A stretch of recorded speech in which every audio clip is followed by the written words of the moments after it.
Hi, this is Ali Rango of Little Guy CGI. What you're going to learn in this tutorial is how to set up a reference image. You're then going to use that reference image to take basic shapes and block out your character. You're then going to join those basic shapes together using the remesh technique in Blender. You're then going to take that character in the sculpt mode. You're going to learn how to add details to your character, such as muscle shapes. You're then going to be shown how to how to model shapes of your character like the teeth and gums you see here, as well as these eyes, as well as these eyelids. My wife, Susan Arango, is going to show you how to go in scope mode and how to add texture to your character. I'm then going to show you how to add color to your character using vertex paint. As you work your way through this tutorial, I try to not only explain what I'm doing, I try to explain why I'm doing what I'm doing. I try to, as much as possible, say what shortcut keys that I'm using as well. I like how this character turned out, and I hope that you enjoy this tutorial. Thank you for watching. Hi, this is Ali Arango for Little Guy CGI. And today I'm going to show you how to make a lizard creature in Blender 2.8 A2. So let's get started.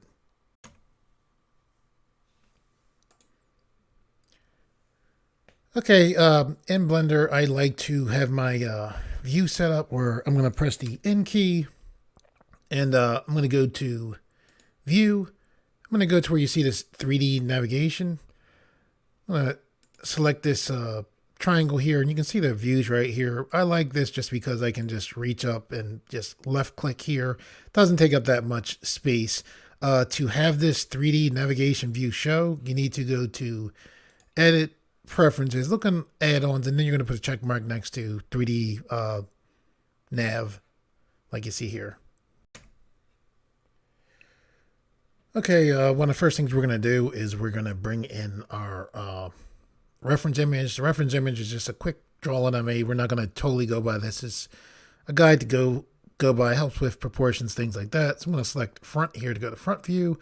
And now what I'm going to do is I'm going to hold Shift, press A. This brings up our Add To menu. I'm then going to go to Image, and then Reference. And I'm going to go to the folder that I have this reference. I'll put a link up where you can get to this. I'm just going to select Load Reference. Now we have the reference image loaded in. Okay, one of the things going on here is the cube is blocking the reference image. How do we deal with that? Well, what we do is we make sure we have the image selected. We look to our right. We select this symbol. This represents the image. And then what we can do is we can select front. Now, I didn't click front yet, right? When I hit front, it's going to look like the cube disappears. So prepare yourself. There you go. It looks like the cube disappeared, right? Cube didn't disappear. The cube is, this is just, we set this so this shows through everything. So how do we work with this in the cube? Well, what we do is we look to our right, we go to Use Alpha, and then we have this opacity set for 1. 1 is basically like saying 100%. So now when we take this and lower this down, now we have our cube back. And now you can pick your setting.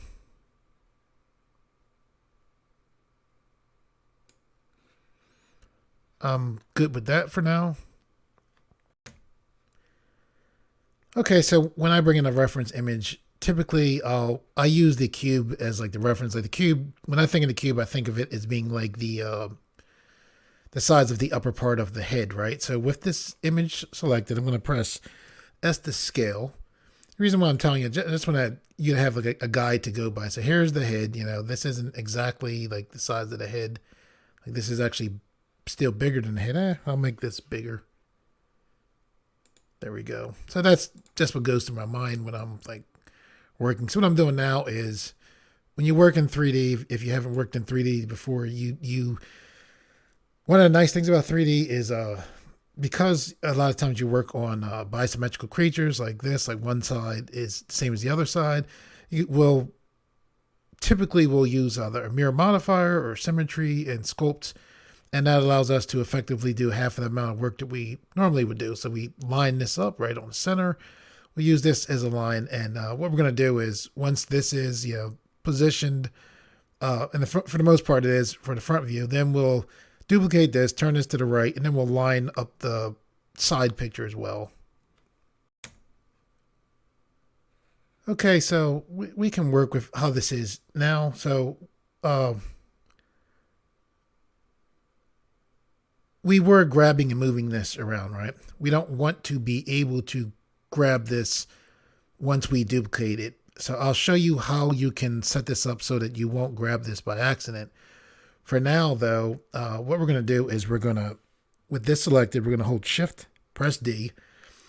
I didn't left click or anything. I press Shift D, I move my mouse, right? And that, when I press Shift D, this is like attached to the mouse. I move this to the side just so that I know I actually duplicate. So I'm going to right click, and that basically makes this snap back to its original position. So what I'm going to do now is I'm going to hold the mouse button to rotate the view. I'm going to roll the mouse wheel to zoom back some. Okay, so now I have one of the images. Actually, since they're the same, it really doesn't matter.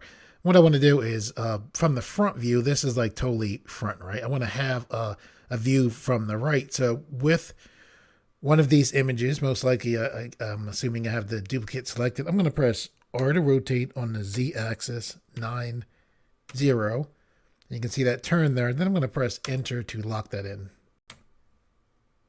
Okay, so when I say lock that in, I mean lock in the rotation. So we have this rotated now. So what we can do is, let's name this right view so we know what we're dealing with. And then we'll select this one. There we go. We just go to the upper right. We can double click and we'll name this front.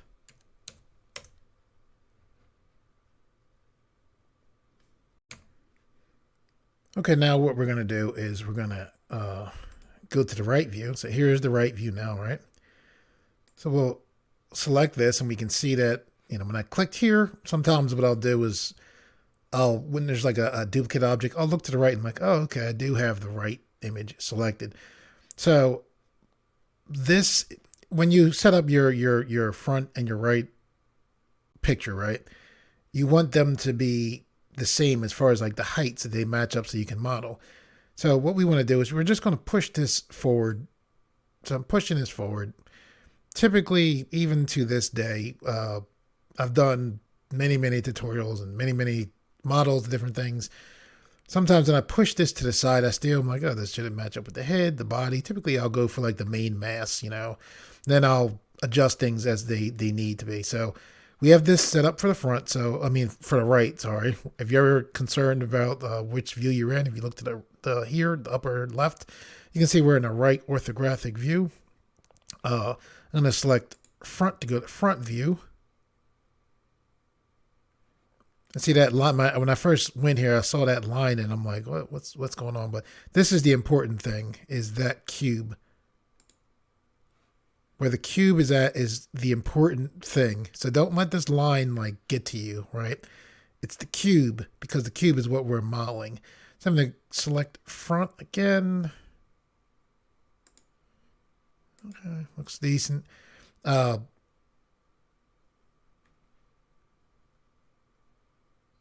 Okay, so what we want to do now is we want to have this be like, I don't like how if I hold the middle mouse button, like I can see, I don't particularly like that option. So I'm going to go back to front view here. Now, if I didn't have an option in dealing with that, I would just deal with it. If you're like, well, why don't you like that option? It's because like we use the references. This is a front, you know, straight on image of this picture. When I look and we're working on a model, I want to be able to see without having this picture get in the way. So that's why I don't like it. So in Blender, it's very nice. We don't have to have that turn. So this front picture right here, I'm going to select, I'm going to deselect display perspective. So now when I go to the right, when I hold, I won't see that, right? I'm going to go to the right. I'm going to do the, we have to select the right now. I'm going to select I'm going to deselect display perspective. So I'll go back to the front. So now when I hold the middle mouse button to turn, see that? We don't see anything. But when I go to front, the picture's back. And It's a good way to work, I think. Now what we want to do now is let's make it so we can't select this by accident. So in Blender, the way it is in 2.8, and I like how they have this set up to have the ability to make things so that you can't select them. What you do is you go over to the upper right to this button here, it says filter, and then this arrow lets us select something or not. No, I shouldn't say this. This lets us have the ability to set whether we select something or not. So I'm going to select that. So now you see how we have this arrow here for front and right. So what I'm going to do is I'm going to take away the arrow for the front and then take away the arrow for the right. And then what I can do now is I can go here. I'm pretty sure. Yeah, I can go here, take this off, and that's set. Well, I still can't select this from the front. Still can't select that from the right. So that's good.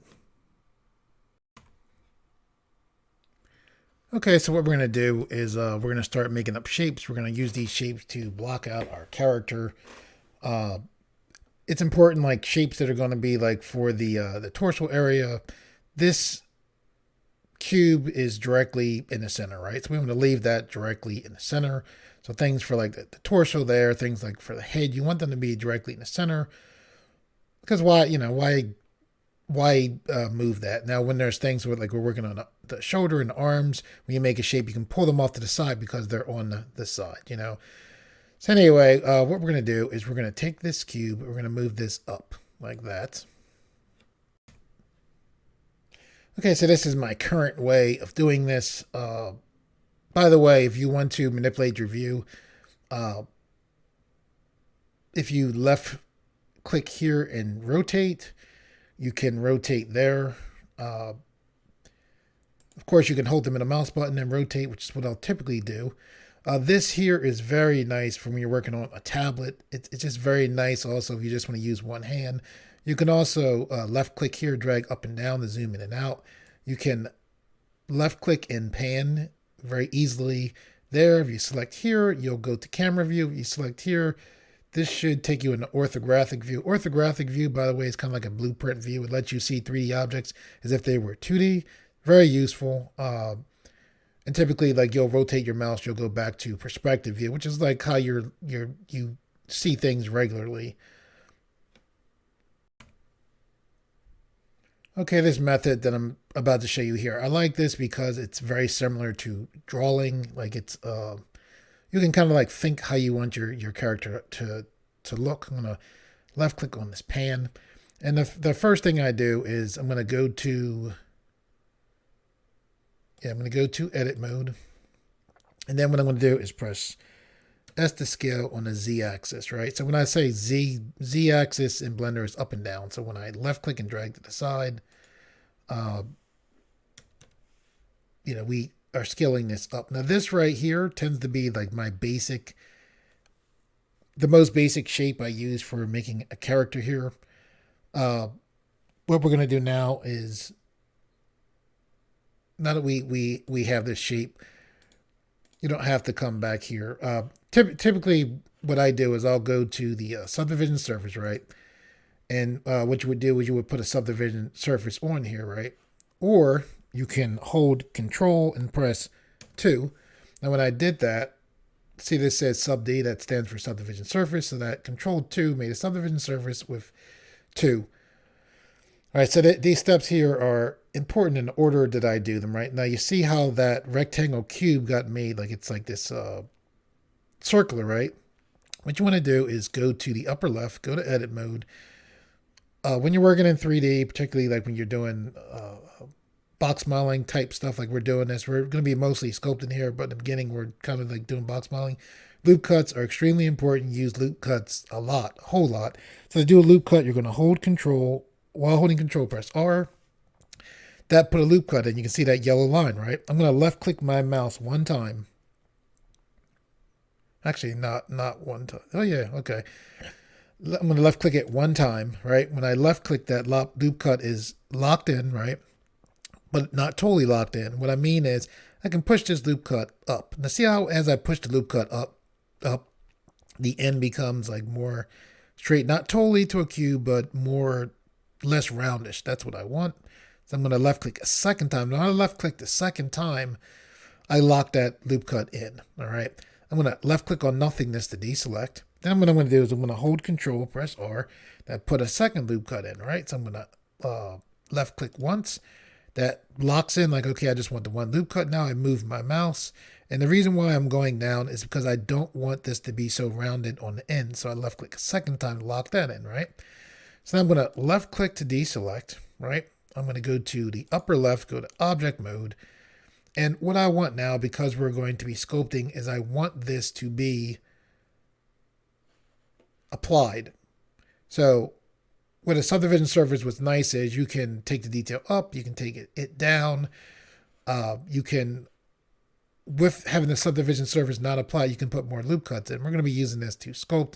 So I want to have this applied. Now the reason why I'm saying this is that it's important that you put those, you don't want to make this, put on your subdivision surface and then apply, then put your loop cuts in. You want to make the shape, put your subdivision surface in, put your loop cuts in first, then apply, which is what we're about to do here. So we're going to select apply. We're also going to go here, right click, and then we're going to select shade smooth just to smooth that out. Okay, I'm going to roll my mouse wheel to zoom back. We're going to bring in another cube. I'm going to hold shift, press A, go to mesh. I'm going to bring in a cube, right?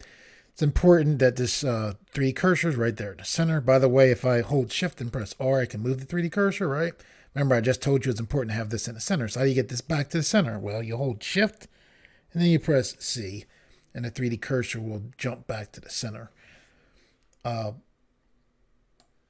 So what I'm going to do is I'm going to take this shape up. I want this to be, I'm just going to this, I'm going to the right here because I'm grabbing this pan here because it just lets me move with just one hand. And what I actually want for this is I want this to be like the lower torso. I'm going to hold shift, press D, right click. I'm going to pull this to the side for the arm. I think actually I'll, for the cube here, right? So we have this cube. So what we're going to do with the cube is we're going to go to edit mode, and then we're going to right click. We're going to select subdivide, right?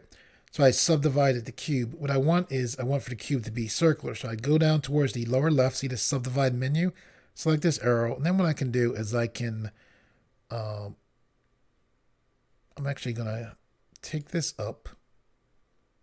I'll take it up to 3. And then I'm going to go to smoothness, all right? So now the cube is basically smoothed out. I'm going to left click. So I left clicked on nothingness to deselect. I'm going to go back to the upper left, go to object mode. So now we have this circular cube basically here. I'm going to hold shift, press D, right click, bring that out to the side like that.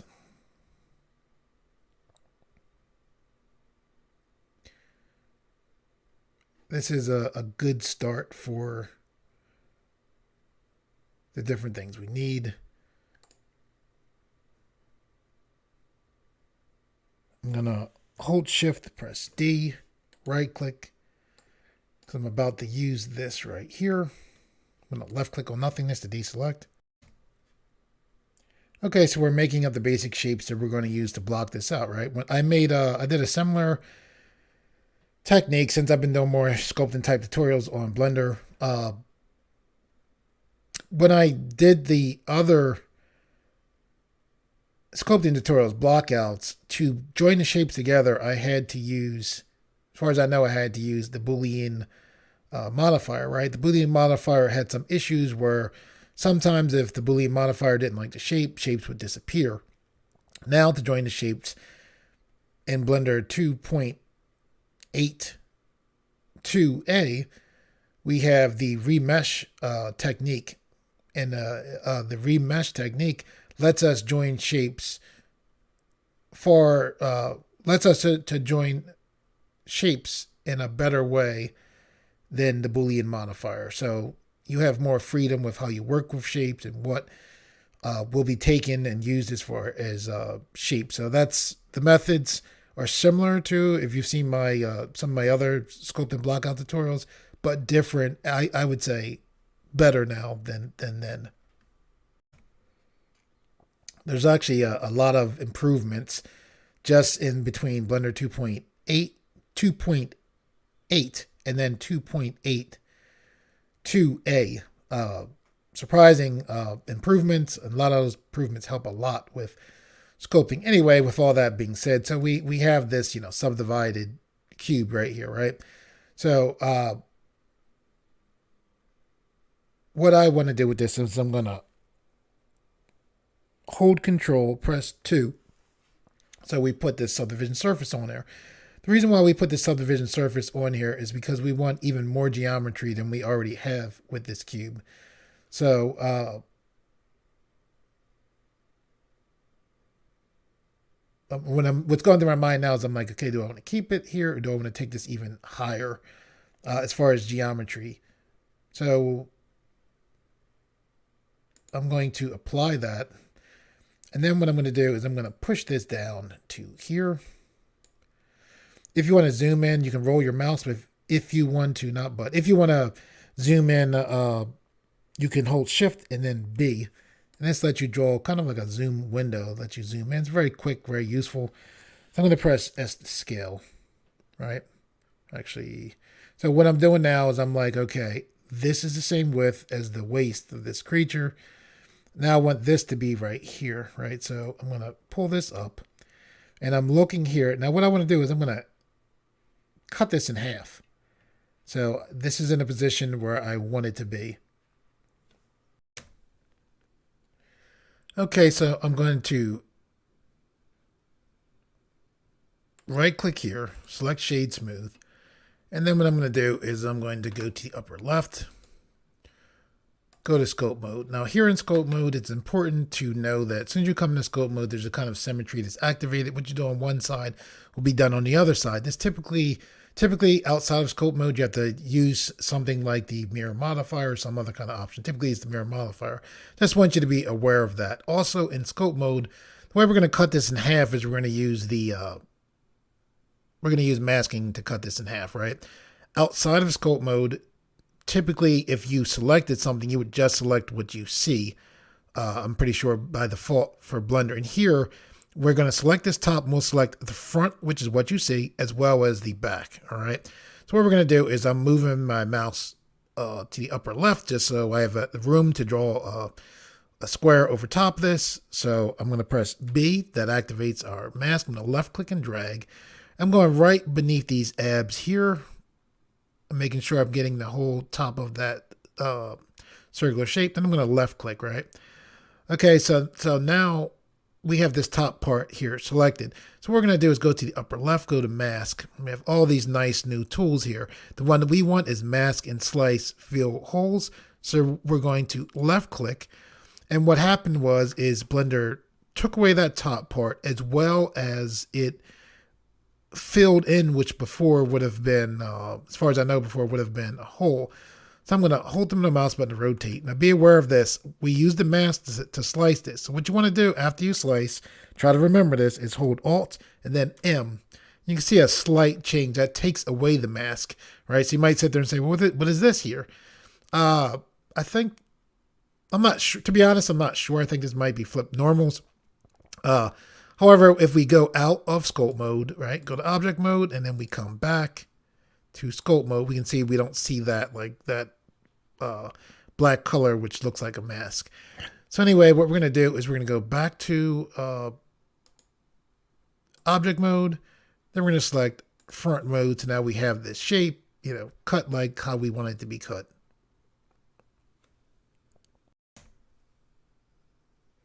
Okay, I'm going to roll the middle mouse wheel back. And what I'm going to do is I'm going to left click here. I'm going to hold Shift, press D, right click. I'm going to bring this down. I'm going to hold Shift, press B to draw a zoom box. Notice I'm drawing a box like right over that torso part, so we zoom right in. Very nice that we can do that. This is going to be like our torso part right here. This here, like from like the bottom of the abs up to here, like the rib cage, is going to be an actual separate piece. So what we're trying to do is we're trying to fill in the mass of like here, like this whole like piece here, which this is just about the shape for. So what we're going to do is press the S key to bring this up some more like that. And that see how it's like matching kind of like the circular part of that body. And that's good. That's what we want. Let's add more geometry to this. You remember how we can do that? We could go to here and add the subdivision surface modifier, or we can press and hold control and then press 2 and then add that geometry in. We want to apply this. We're applying this because we're dealing with sculpting. We're not dealing with putting loop cuts in, and we're actually going to use a mask to help shape this. So that's one of the reasons why in this case you would want to apply the subdivision surface modifier. So now I'm going to right click and select shade smooth. Another thing, by the way, it's like when you go into sculpt mode doesn't tend to like to have currently modifiers on it. It's the best way I think it's how I think of it. Maybe not the best way to describe it. It's how I think of it. Sculpt mode doesn't tend to like to have modifiers. You might say, well, why apply it? Because sculpt mode tends to give you issues when you don't have applied modifiers on your objects. If you're new to 3D and you're watching this tutorial and you're like, well, what's he talking about applying modifiers, not applying modifiers? Typically, it's better to have options, right? So if you have a modifier and you don't apply it, you have options. You can change things around. You can even take that modifier off. But once you apply the modifier, you can't go back. Now, there is something that you can do, and that's you can have a duplicate. So yeah, it's a couple extra steps, but you can apply the modifier. If you have another duplicate, you can sit there and in a sense, you can get back to where you were, not essentially going back, but you can get back to where you were fairly quickly. Anyway, with all that being said, what we want to do is see this part right here. We want to like basically have this push this up like this rib cage. The characters I make, I like that, the defining portion of the rib cage. So to do that, what we're going to do is just roll the mouse wheel, just take a look at the shading. Anyway, with this selected, we're going to go to the upper left. We're going to go to sculpt mode. Okay, here we are in sculpt mode, and what we're going to do is we're going to look to the left. The left here, we have all these different brushes that help us to sculpt, right? This mask one is very important. Over to the bottom left, I'm going to left click to select that, right? So what I'm going to do now is I'm going to zoom in, and I'm actually going to select bottom, right? All right, so we have this bottom now. The first shape we made is actually blocking the shape that we want to work with. So what we can do with that is see this view global / local. I'm going to left click that. And what that did was that took us into what's called a local view. If you look to your upper left, you can see we see bottom orthographic, this local. Local view is a view where other objects are out of view or hidden from view, where you can just work on the object you want to work with. So I'm going to press F. By the way, if you work with local view, it's important to, when you save Blender, if you happen to save it on local view, you might open it up and say, what happened to my object? You might be in local view. If you look to your left, hopefully you'll be able to see that you're in local view. All right, this mask that we're going to put in, be careful. What we want to do is we want to have this mask be on the bottom and towards the front. We don't want to have this be on the bottom towards the back, because what we're trying to do is give like a shape for the rib cage, right? So you want this to be towards the front. All right, so if I press F, I can make my brush bigger. I press F, move my mouse. I can make it bigger or smaller depending on how I move this. I'm going to left click to lock that in. And towards the top is towards the front, right? So I'm aiming towards the front, and I'm going to left click. I'm just clicking again and again to make the mask stronger. Now, one thing you should be aware of is that you can, and also be aware like the symmetry is also helping me. See this strength here? This affects the mask. right? So you could turn that all the way up so you don't have to do what I'm doing here. This should be good enough for the bottom. I'm going to select the front. All right, so now what I'm going to do is I'm going to press F, shrink my mouse. And I want this, I do want this stronger. I want this shape going, think of like the shape of a rib cage, right? That's pretty much what I'm going for there. And now that I have that shape, like what a mask does is the mask protects, right? So wherever the mask is at, this is protected. So you might sit there and say, well, if you're protecting this, you know, what are you doing there? Well, what I'm doing is I'm in this case, I'm using the mask to select this area, because what we can do is we can hold Control and press I. So now we inverted the mask. So now everything is protected but the mask area.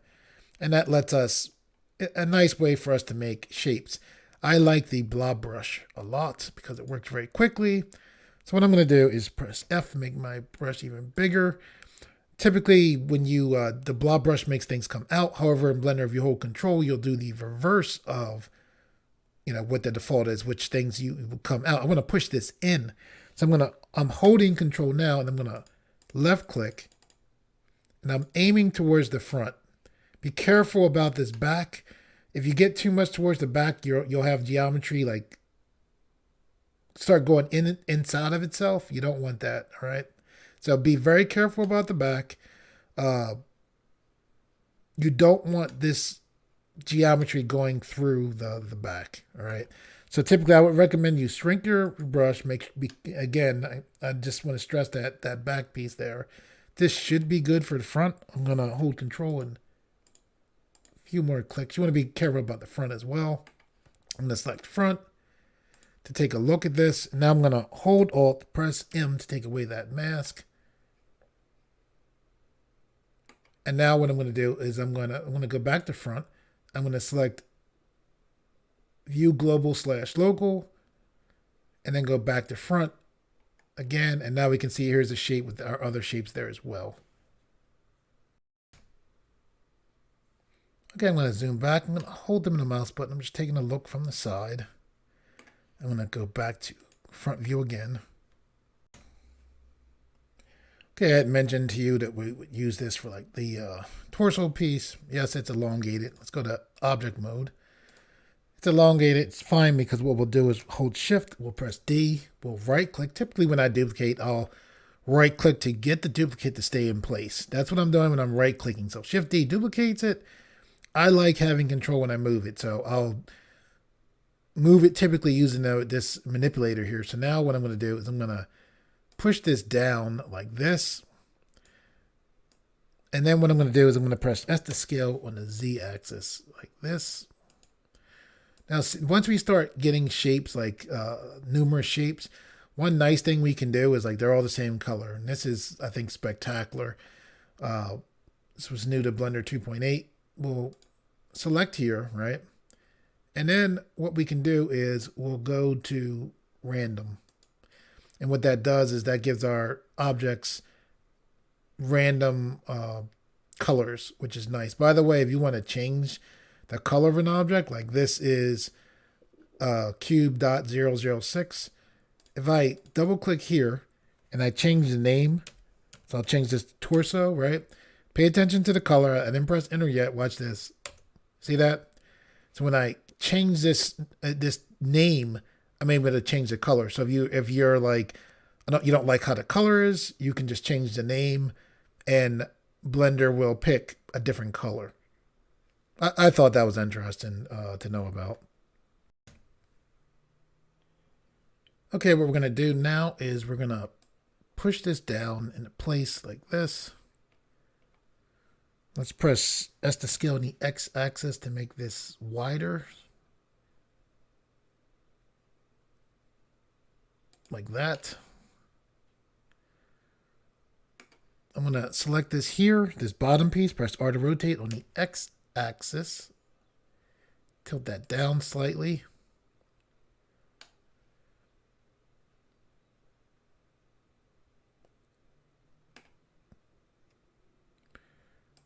When you change the shape of an object, when you go into sculpt mode, Uh, Typically, you'll get a message that says this doesn't have a uniform shape. So when you are in object mode and you would adjust the shape, typically what you want to do is hold Control, press A. You'll see the supply menu pop up. You want to select rotation and scale, right? And then you shouldn't get that message. I'm saying that because we're about to go into scope mode. This coming out here, we can deal with that easily by going to scope mode. One of the things to be aware of that's nice about scope mode is like if this piece is inside of here, we just need to push this in. We don't need a lot of to be concerned when we can't see certain things, right? So we can go here. You can hold shift and then smooth. So left click, and that very nicely did your job, better than I would have expected, to be honest. So now that shape is in there. So now we'll go back to object mode. Back to front view. We're going to zoom back, and what we're going to do is we're going to select this shape, hold shift, press D, right click, push that other shape down like that.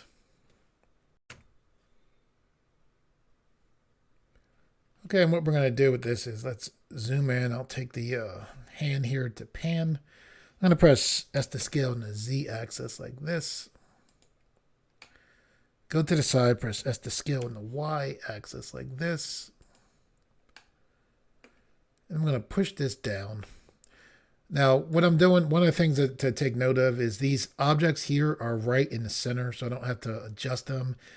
And it's important because we often are using symmetry. I'm going to go to front view, that they're on the side. So by having duplicated objects in the center, it just tends to make things easier to work with. You don't have to have them in the center, but why go through trying to recenter them all? Anyway, we're going to press S to scale this down. And what I want this to be is I want this to like represent the muscles that form the torso. I want this to come like right up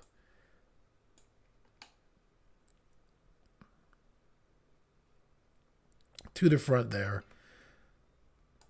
And I also want this to come down right to like the bottom of the crotch there.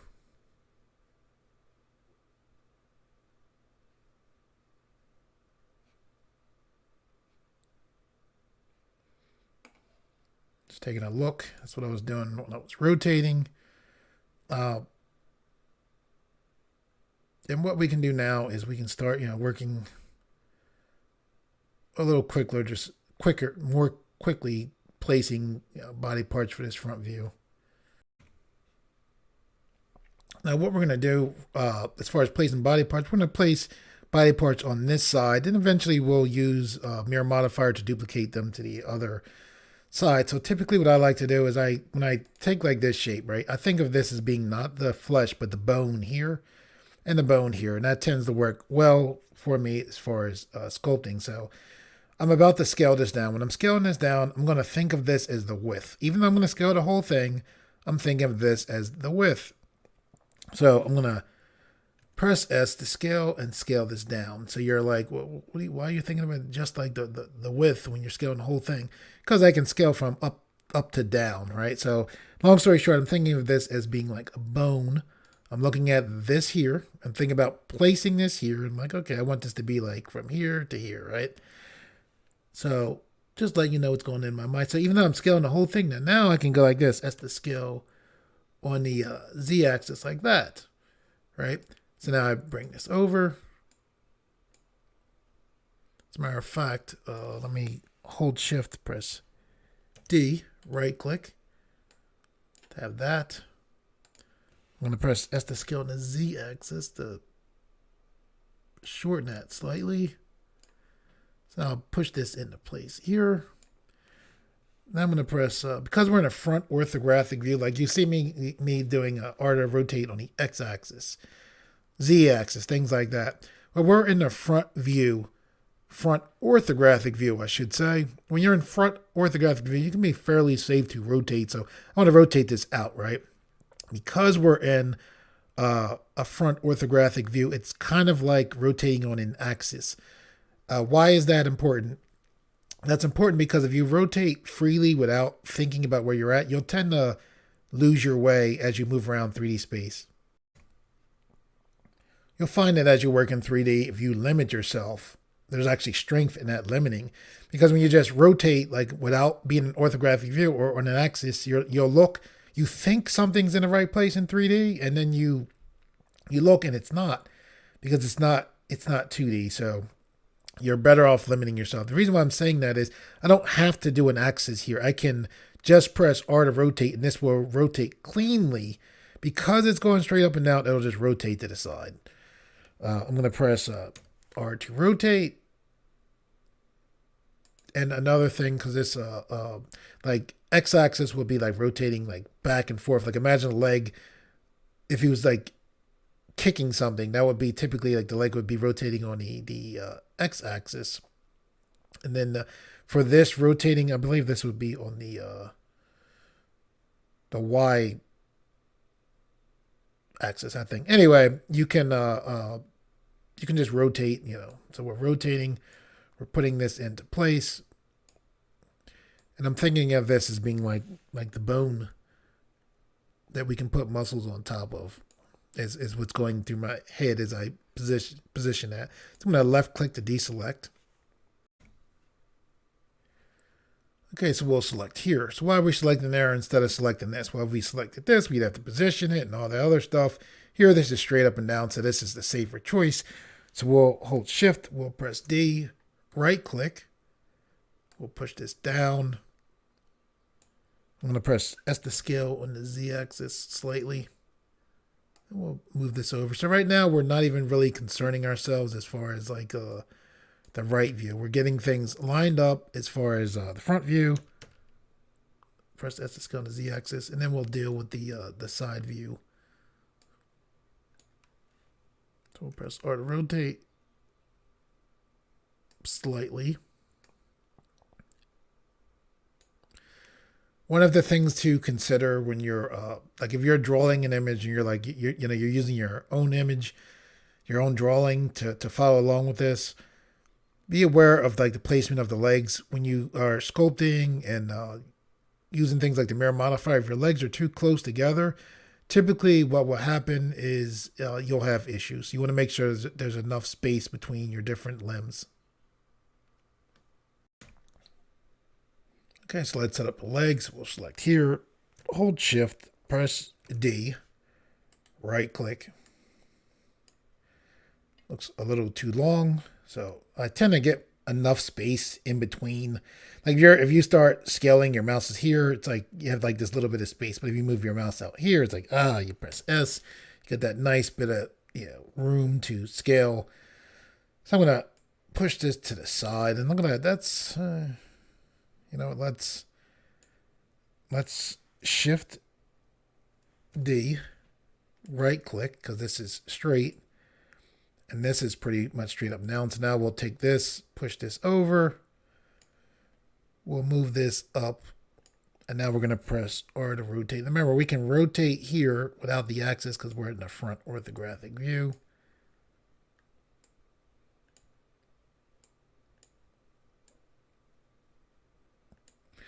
And as I place this, along with like placing this, like I let this go into the body a little, because eventually like these shapes need to be joined, right?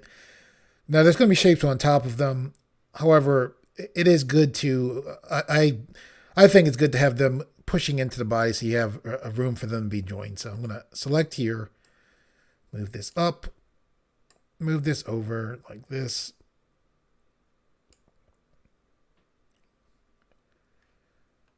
That looks good. Okay, we're going to go through the hands and all that. We'll probably get the main body, set up first, then we'll go back to the hands. Let's set up the foot. So for that, I think what we're going to do is we're going to hold Shift, press A. We're going to bring in a cube. We're going to move the cube up, and this cube is going to be non-center, so we can push that out to the side. You can see like how our thing looks right there. Don't let that get to you. Press S to scale on the Y axis like this.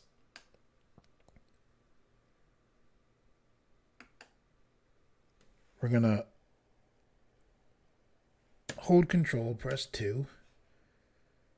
Go to edit mode. We can see here this cube here like showing us the original shape, which is useful.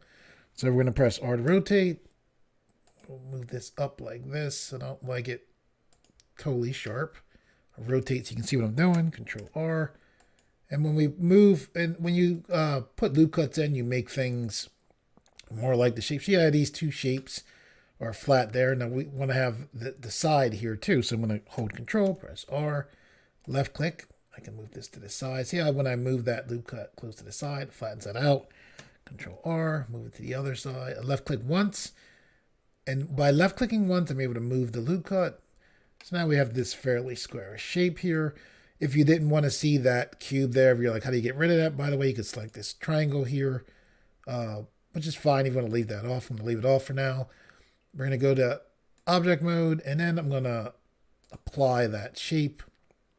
I'm going to go, let's take a look at it. It's decent. I'm going to go to front view. We actually can use that shape probably later on. So we're going to hold Shift, press D. So when I think about a shape that we took the time to put the loop cuts in and things, I'm like, we can probably use that for later. So why not duplicate it? So if we need it, we can have it for later. If we don't, we can just get rid of it. So what am I doing? I'm pushing this down towards the foot area. If by some chance you're watching this tutorial and you're an artist, as in a 2D artist, and you're trying to get into 3D, I would say that your 2D art skills, I find, will help you out tremendously in working in 3D, particularly in sculpting. I'm thinking about that now because when I draw, when I'm like blocking out a drawing shape, it's actually very similar to blocking out a 3D shape. Sometimes I'll use a triangle like for the foot, right? So when I look at this, if you imagine a line going here, you can imagine that being like a triangle, right? So we could rotate it. We could just press R to rotate because we're on a front orthographic angle. I went all that time, telling you about orthographic angles. We're going to press R to rotate on the Y axis. There we go. So like if you weren't on an orthographic angle, that's how you could rotate this shape. So I'm doing this, thinking about how I draw. And then what I'm doing is imagining a line going from here, like from here to here, right? I'm going to press S to scale on the X axis, just making that more in line with the foot. I think I'll press S to scale on the Z axis. There we go. Now S to scale on the X axis.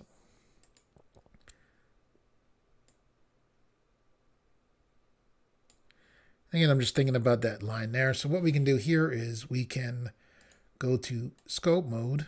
Up. There's a message that says it's non-uniform, so we work with it. So we can hold Control, press A, and then select rotation and scale. And what that message is talking about is just without getting all into it, it's better to not have that message pop up, and it's better to have your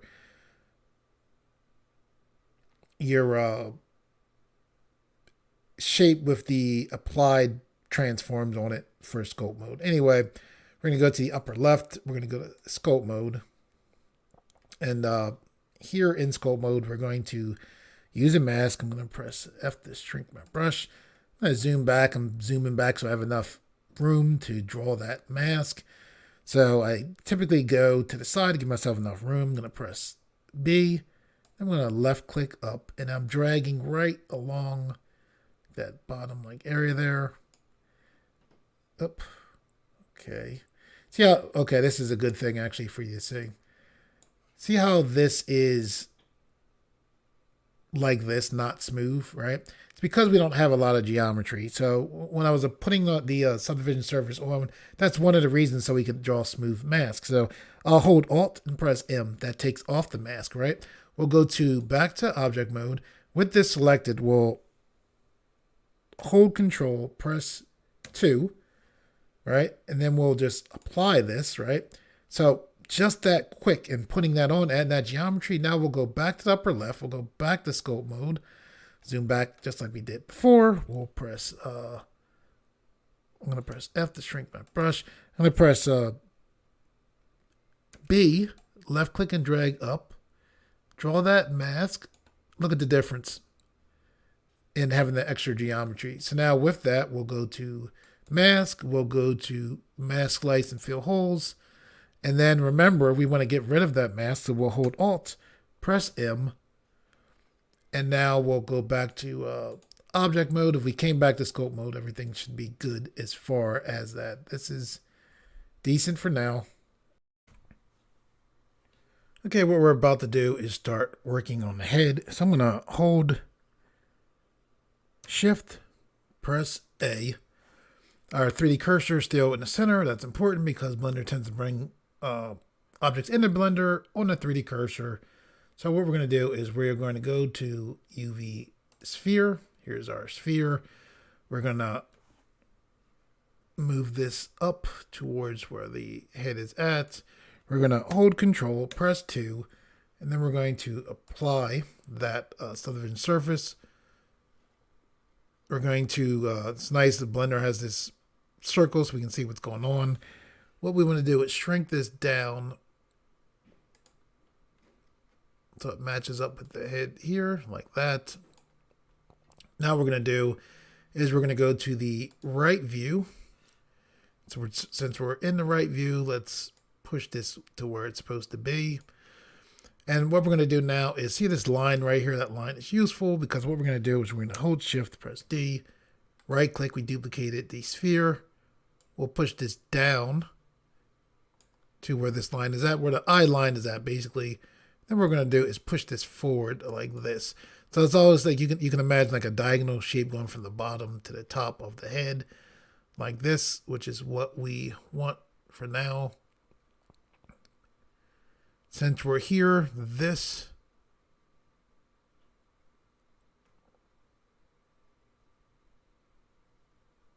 leg will bring this back some. Since we're here, we'll take this leg, we'll bring this back some like this. When you're working with legs in 3D, one of the things, remember like the front leg is going to be in front of that back leg some. Push this forward some, back some, right there. I'm going to press R to rotate. We're in a right orthographic view, which is why I can just rotate like this. Let's select here. Let's press S to scale on the Y axis.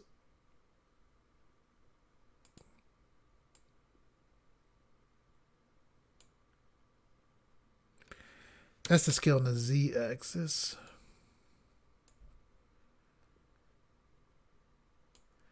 We've got this arm part.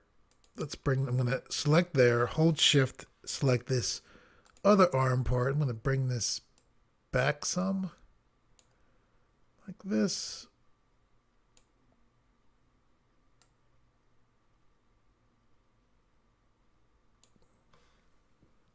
Remember, the drawing is a guide. And what we can do is, since we have those both selected, let's press R to rotate like this. Back some. We'll select here, not there. Here, press R to rotate on the X-axis. We don't have to push X-axis. That's me doing that out of habit because we're in a right orthographic view. Putting this bend in here. The reason why I'm putting the bend on there is for look, and I'm also thinking of typically when I make models, most of the time I am making models so that I can rig those models and then animate them later on. So when you go to rig something, well, this tutorial isn't dealing with rigging. You want to have a bend in there. So my mind is thinking about both of those things. Since we're here, we can press R to rotate on the X-axis slightly. Now suppose I want to rotate, this is important. Suppose I want to rotate this down, right? If I press S to scale on the Z-axis, see how that line is going to preview line? It's going to deform that the way I don't want, but I can press the Z again, And look at that. Now it's lined up just by pressing that Z twice. So let's bring that down some. Then I'll left click to deselect. I'm going to select front to go back to front view to take a look.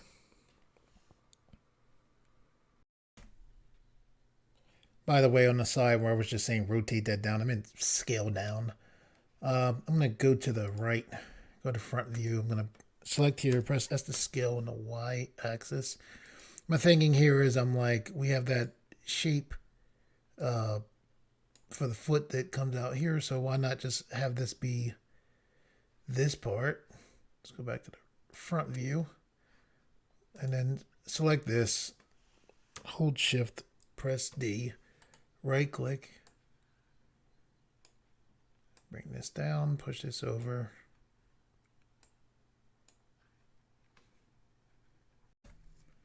Okay, we'll go to the right view. We'll press S to scale on the Z axis. Like that. We'll press S to scale on no axis. We'll press S to scale on the Y axis.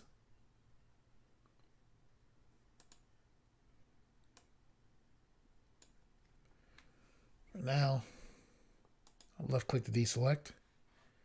Got a front view.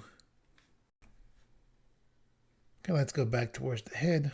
I'll hold shift, press B, draw a zoom box.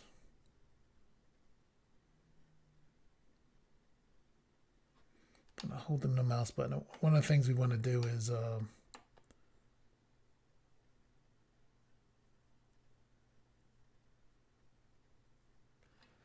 back to front. Well, now it's right view. And the way I'm doing this is I'm thinking mainly of the eye sockets here, even though this isn't a human-like face. This kind of is here, so I'm using my basic technique I would use for a human face here, and then I'll just, deal with the mouth later on. So long story short, for now, I'm thinking of working at the head just like I would with a human. So I'm going to select here. We're in the right orthographic view. I'll select here. I'll go to sculpt view, sculpt mode I meant. We'll go to the grab brush. We'll press F.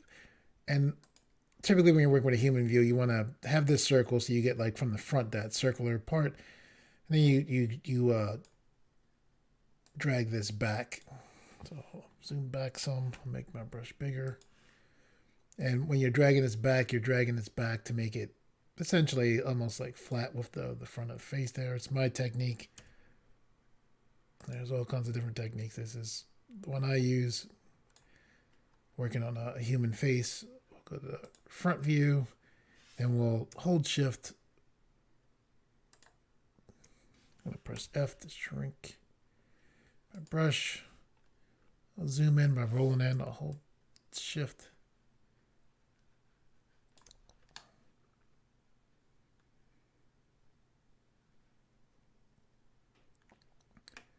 All right, so we'll go back to object mode. Push that down some. That. Okay, I'm going to select here. I'll go back to the upper left, go to sculpt mode. Go to right view. If you've seen my male sculpting tutorial, stylistic male, I use smooth to smooth out the edge here to make this flatter. What I found is as Blender has improved, scrape works better. So now I use scrape to do that. Also, when you're sculpting, it tends to be better to go to your right. Switch to matte cap. I'm going to select here. I think I'm going to try here. Also, turning this cavity on tends to help with sculpting as well. So what I want to do is I want to flatten out this area here.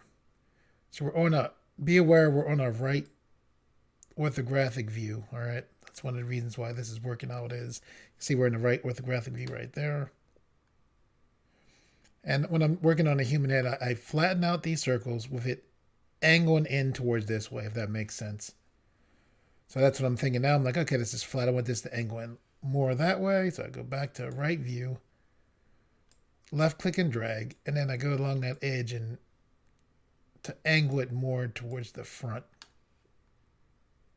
And then once I have that, and my thinking now is we're working on a lizard type creature.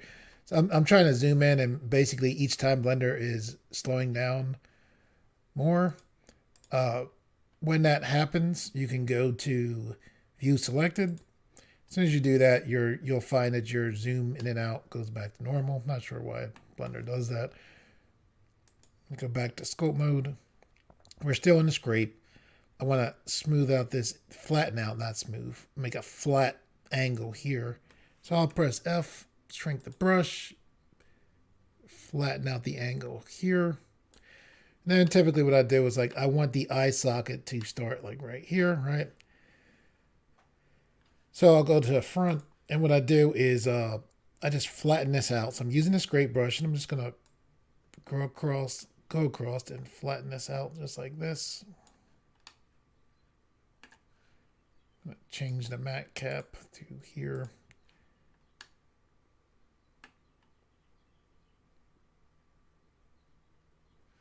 Back to the front. See a nice flat area here. So yeah, that's how when by having that reference disappear when we turn to the front, we can get a quick view without that, just by turning to the side. So this is like the eye socket here, even though I know that eyes are down there, right? I'm just telling you my thinking as I'm going through this. So now I select here, and this is kind of like the bottom of the eye socket, so it's combined. And remember, we're going to join these shapes eventually. That's typically what I do. I'll then go to object mode, select here, and when I scale this down, this makes this part here go in more. So I'll press S to scale on the Z-axis. And not quite that much there. Anyway, we'll go back to front view, select here,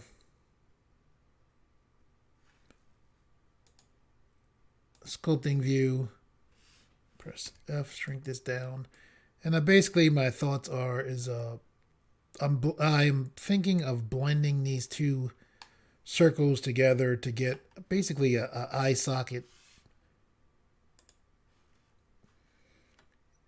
And what I'm going to do now is go to object mode. I'll select here. I can hold shift, select here, and then I'll push this down some. So if you can see that line kind of there, like there's like the eye socket.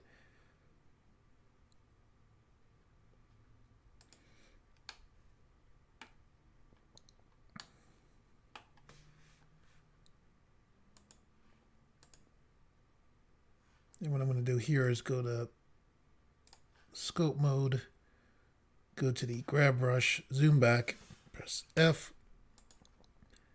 I'm just going to push this up.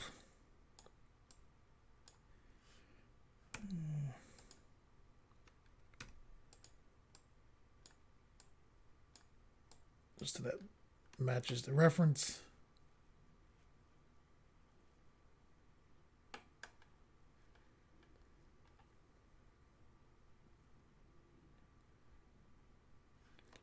And with that, my thinking is, let's go to object mode, go to front mode. Let's select this, hold shift, press D, right click, bring that shape down, bring it over. That's to scale it down.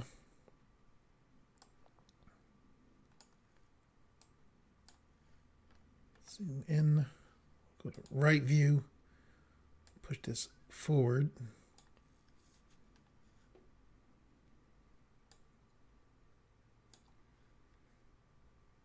We'll press S to scale on the Z axis like that.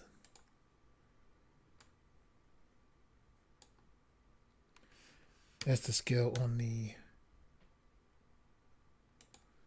Y axis like that.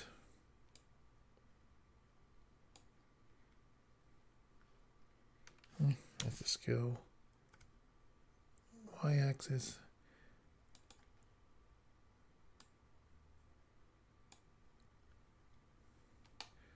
Hold the mouse button to take a look. Front view.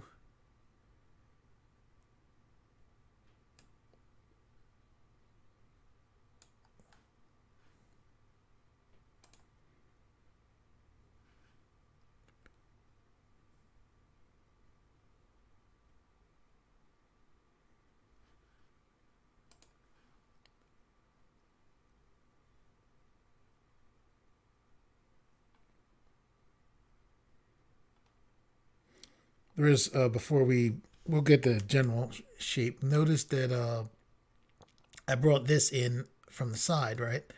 Remember I was telling you about the importance of having an object in the center so you didn't have to think about adjusting things and all that, right? Well, one thing you can do is you can select this, hold shift, press S. Now when I say do, I mean making this object so it's directly in the center. So I'm going to do selection to cursor. Now it's directly in the center. Now we bring it. So it's not that big of a deal getting something directly to the center. But you don't have to do it. Why? Do it. Okay, we'll hold shift, press D, right click, duplicate that to bring it down. Strange as that looks, at least right now. We'll press front, take a look at it from the front. We'll go to right view, take a look at it from the right.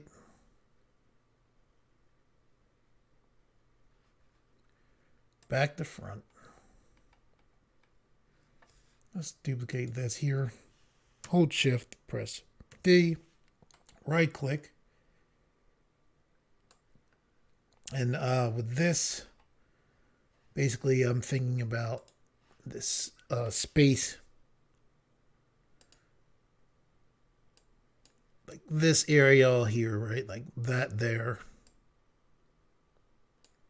Press S to scale.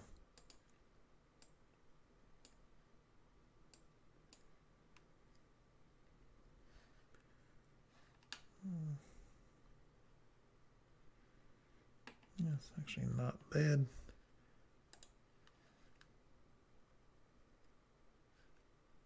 Okay.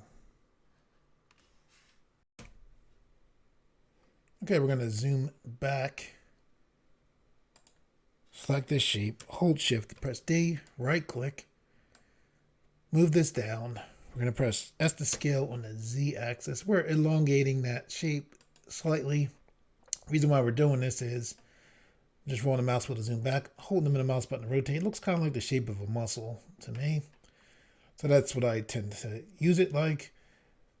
So let's go back to front view. We're going to select this shape, hold shift, press D, right click. And we'll use the hand to pan.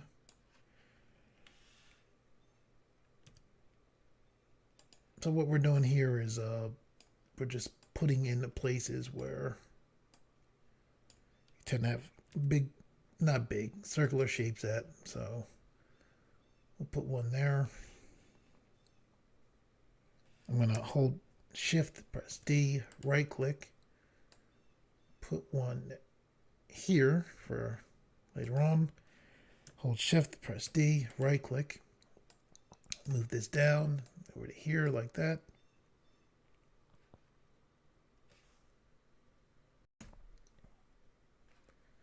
And we're going to shrink this down, think elbow joint for here.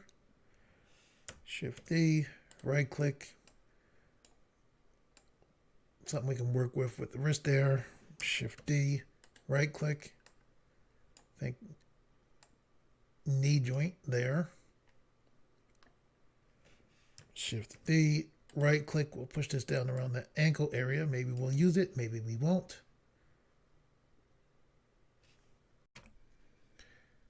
Okay, let's grab this shape here. We'll do Shift D, right click. Push this into the chest area. Zoom in. Hold the middle mouse button to go to the side. Push this forward like that. We're going to select here, press Shift D, right click. We're going to push this down, bring this back. This is around the butt area. They're going to have a tail there, but we'll use a basic setup of a human being. Press S to scale that down.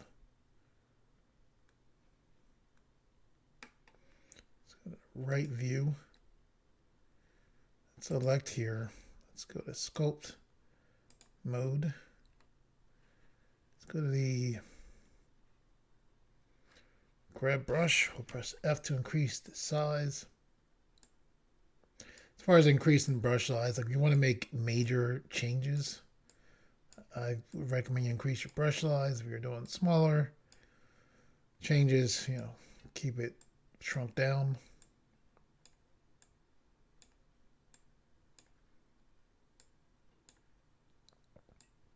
Just pulling this in to match it up with the reference drawing, basically.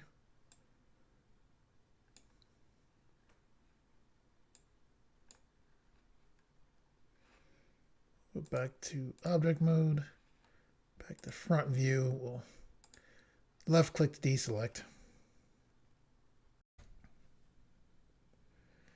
This chest here, you can see this outline that helps us, so we can pull this to the side. What we'll do with this is, it's a bowl, right? So we'll press S to scale on the Y axis, and we'll flatten that out some.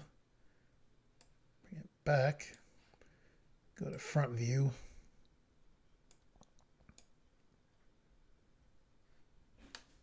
Like that. Pull it back some more, like that. Okay, I'm going to hold them in the mouse button to rotate. I'm going to select here, go to sculpt mode, go to the front view. I have this grab brush. I'm going to select this and pull this down.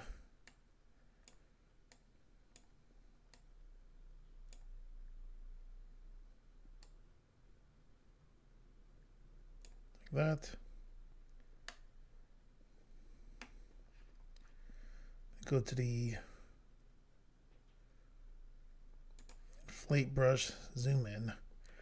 Press F to shrink my brush. Just inflate this up like that.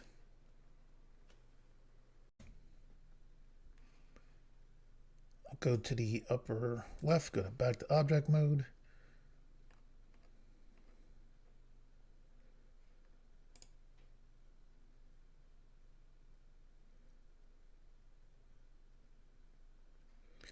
I'll select this. Let's go to right view. Move this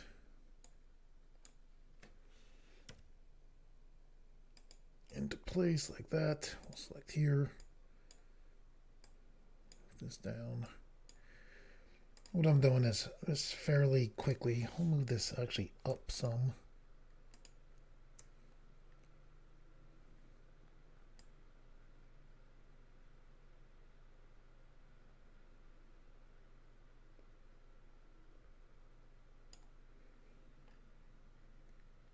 Getting everything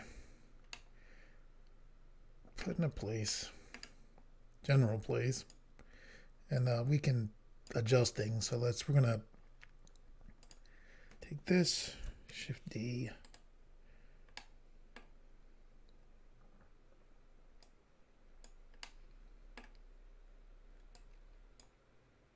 put this into place here.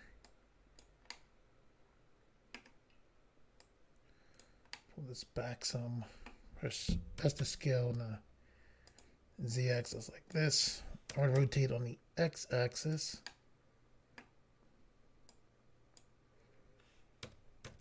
Press Z twice to scale on the angle that you basically want to scale on.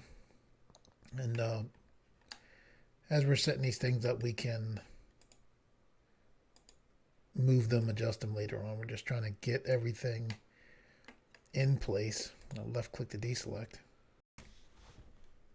You want to zoom in. I select here. I'm actually going to push this forward some like this. Just down some like that.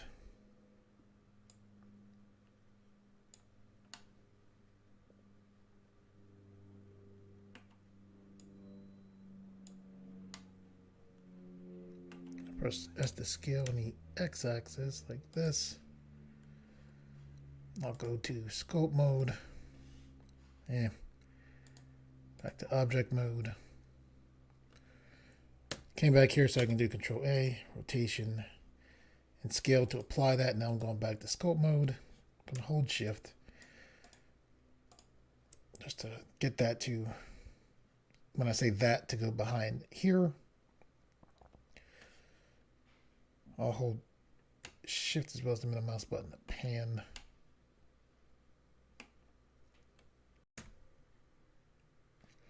One of the things you want to think about as you build up the muscles is like the chest muscle should come back and then hook up with the shoulder muscle. The neck muscles should come and, you know, go with the shoulder muscles as well. Just things to think about. I'm going to go back to object mode. Select here, hold Shift, press D, right click.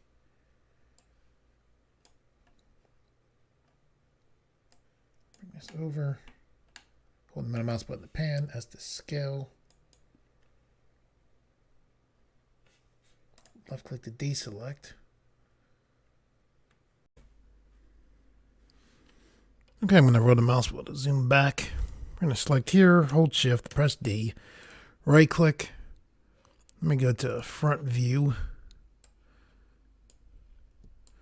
I'm just going to move this in place. Hold them in the mouse button. I mainly held them in the mouse button just to that second there, just to not have the reference image there. So we have basically the bicep here.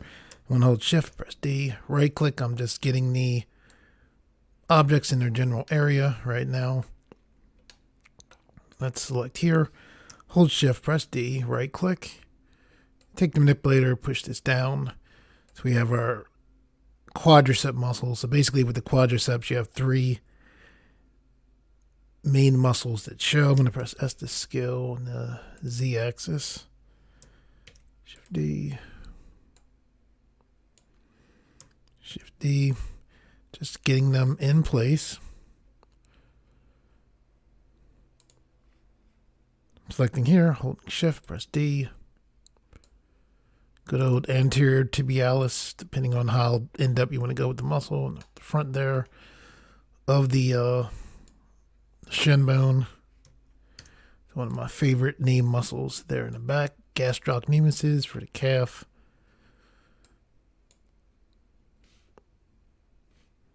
So that's the scale. Z-axis. We'll have two muscles for the calf. Now, as you see me doing this, if you're not used to sculpting, you don't have to do all this stuff that you see me doing as far as these muscles. You can just get your basic shape going in sculpting. I'm choosing to do this this way just because I would rather do most of the work here and then having less work as far as sculpting later on. We need our forearm muscles. What we're going to do is select, well, we selected there. We're holding Shift, press D to duplicate. We're going to press S to scale. Forearm muscles are interesting because they wrap around. Press S to scale. They wrap around the forearm. So the way they kind of go, it's like you have this muscle kind of come here. Press Shift to press D, right click, and then you have this muscle that like wraps around. So again, we're putting this in a general position. Let's press R to rotate on the Y axis.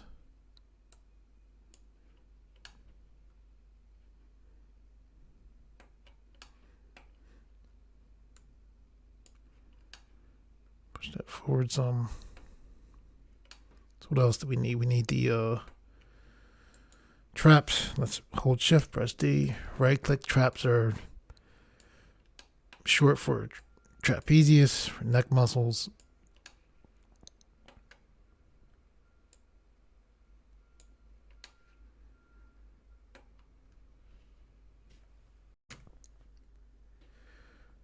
Working with muscles is definitely fun for me. When I was a kid, I was a very small kid, very thin. A lot of times, most it seemed like I was mostly underweight most of the time. I looked like I was like a few grades younger than the grade that I was in. Often, I was a big fan of superheroes, and I would draw muscle people. I was, just being little, I would draw these muscle people. And like imagine what it would be like to be like this muscle person. And years later, I got into lifting weights. I ended up getting into bodybuilding, and I've done many bodybuilding competitions. Praise God, I've won numerous bodybuilding competitions. Anyway, when it comes to working with muscle, if you're used to this channel and you look at my characters, and you're like, oh, those characters tend to be like very muscular, like he really likes putting muscle on them. It's like it's definitely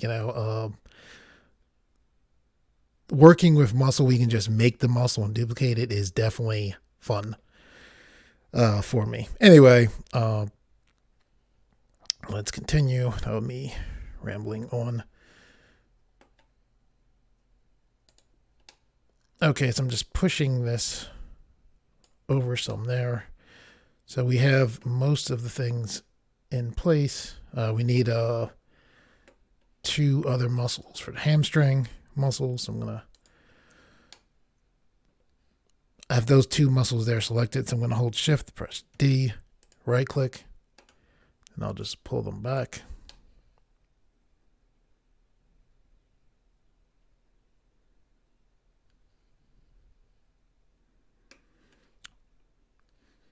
Just going to take this hand and pan up some. Okay, so we have most of our muscles in place. What we want to do now is set up an empty here. So we have the 3D cursor there. I'm going to press front view just to make sure the 3D cursor is right in the center. It is. So because of that, what we can do is hold shift A, or press shift A. Then we can go to empty. I'm going to select a cube empty. I'm going to press S, shrink this empty down, and move this empty up above the head. And basically what we're going to do is we're going to use this empty to use a mirror modifier, and the mirror modifier is going to mirror these objects to the other side. Now, if you're used to using a mirror modifier, if you're used to 3D, you're probably like, well, why mirror off the empty? And the reason why we mirror off the empty is typically when you use a 3D, we use a mirror modifier, you would use the origin point of your piece of mesh. I learned this method I'm showing you how to do this from this guy Shane Alston, and basically he works in ZBrush, right? So I was like, okay, how can I set things up to have Blender work very similar to ZBrush? And the way that I could do that was by mirroring off the mirror modifier. What it allows you to do is, like, if I select the shoulder, once we do this, we can move the shoulder in and out, and the other shoulder will move on the other side.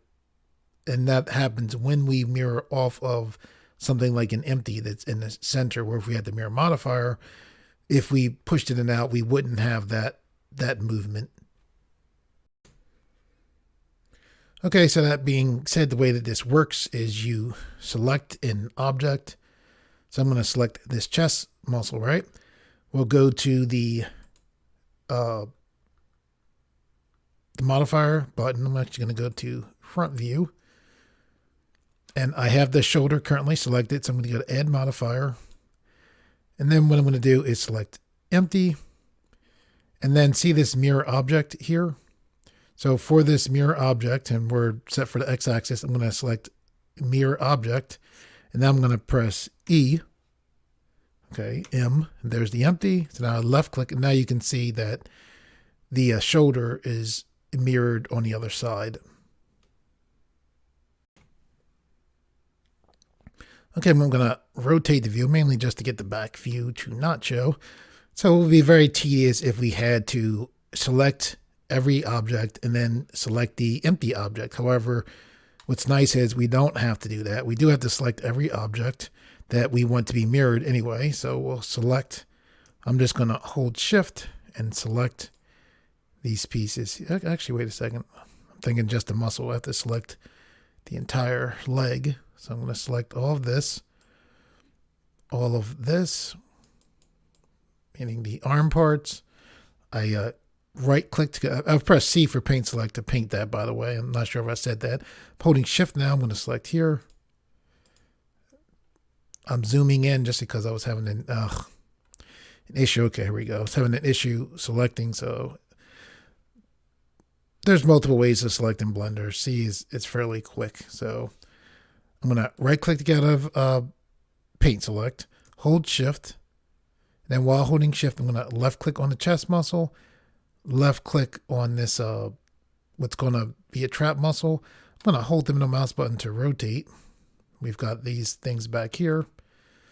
So let's press the C key.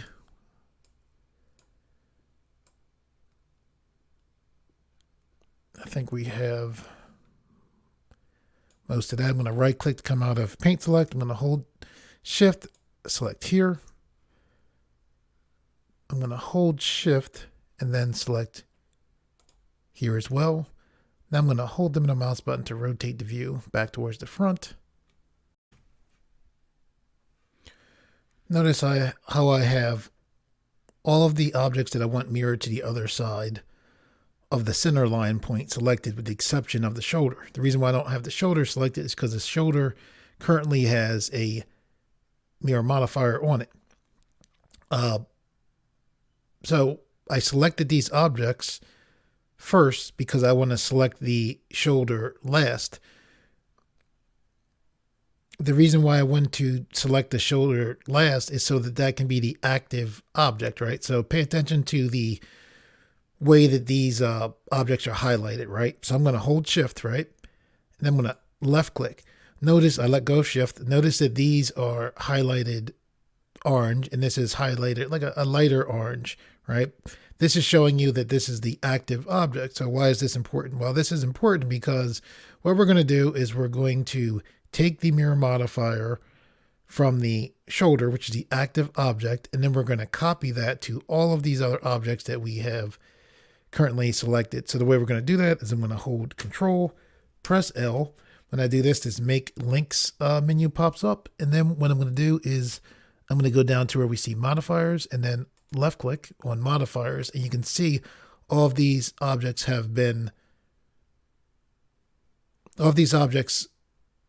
now have the mirror modifier with the settings of the shoulder, which is the active object, applied to them. So now they're correctly mirrored to the other side, which is excellent.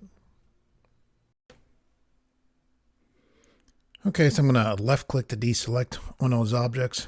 What we want to do now is we're going to start shaping the individual muscles, right? So let's take the chest muscle, for example. So if I left click on this muscle, I go to the upper left, and then I go to sculpt mode. Here in sculpt mode, if you look up here, see this X is the automatic symmetry that's inside of Blender sculpt mode. If I select here, go down to where we see symmetry over to the bottom right side, we can see this X mirror right here. What we want to do is we want to turn off this X mirror. And the reason why is when we tried to pull on one side, Blender would think of this as its own object, and it would try to do the work on the other side. Now, normally this is good when you're working with a full character. We're working with these individual pieces. So you want that symmetry currently turned off. Okay, so since we're in here, what we can do is let's go to the, over to the left, we're going to go to the grab brush. Let's select, go to the right view. I'm going to zoom in, and what we want to do is we're going to press F. Let's make the brush slightly bigger See the reference image here. So we just want to select. So here's the edge of the chest. Here's the like the front of the side of the chest. Let's go to the middle of the chest and drag this back. And I'm purposely letting go and then dragging again. So now as this is going back, it's kind of going into the body. So now what I'm doing is I'm just going to the top to try to pull this, instead of going straight back, pulling this way so that it goes somewhat like the reference image. So let's select the right button again. And what we can do is even if we can't see the muscle, we can imagine like right underneath this piece, like you can't see part of the chest there. What we can do is go to the inflate brush and then inflate this chest muscle here. So now we have the general shape of that chest muscle. I'll hold the middle mouse button to rotate. I'm going to press F to shrink my brush. Okay, one of the reasons I was looking forward to doing this tutorial was before I did other tutorials showing a method similar to this. Since that method, like I had mentioned, I believe before, in this tutorial, there's the remesh technique. And see how like this is like stretched out now? Well, with this remesh technique, what we can do is scroll down. Is this? It's not, and it's interesting. There's kind of like multiple remeshes in a sense now. Okay, voxel size. So wait a second.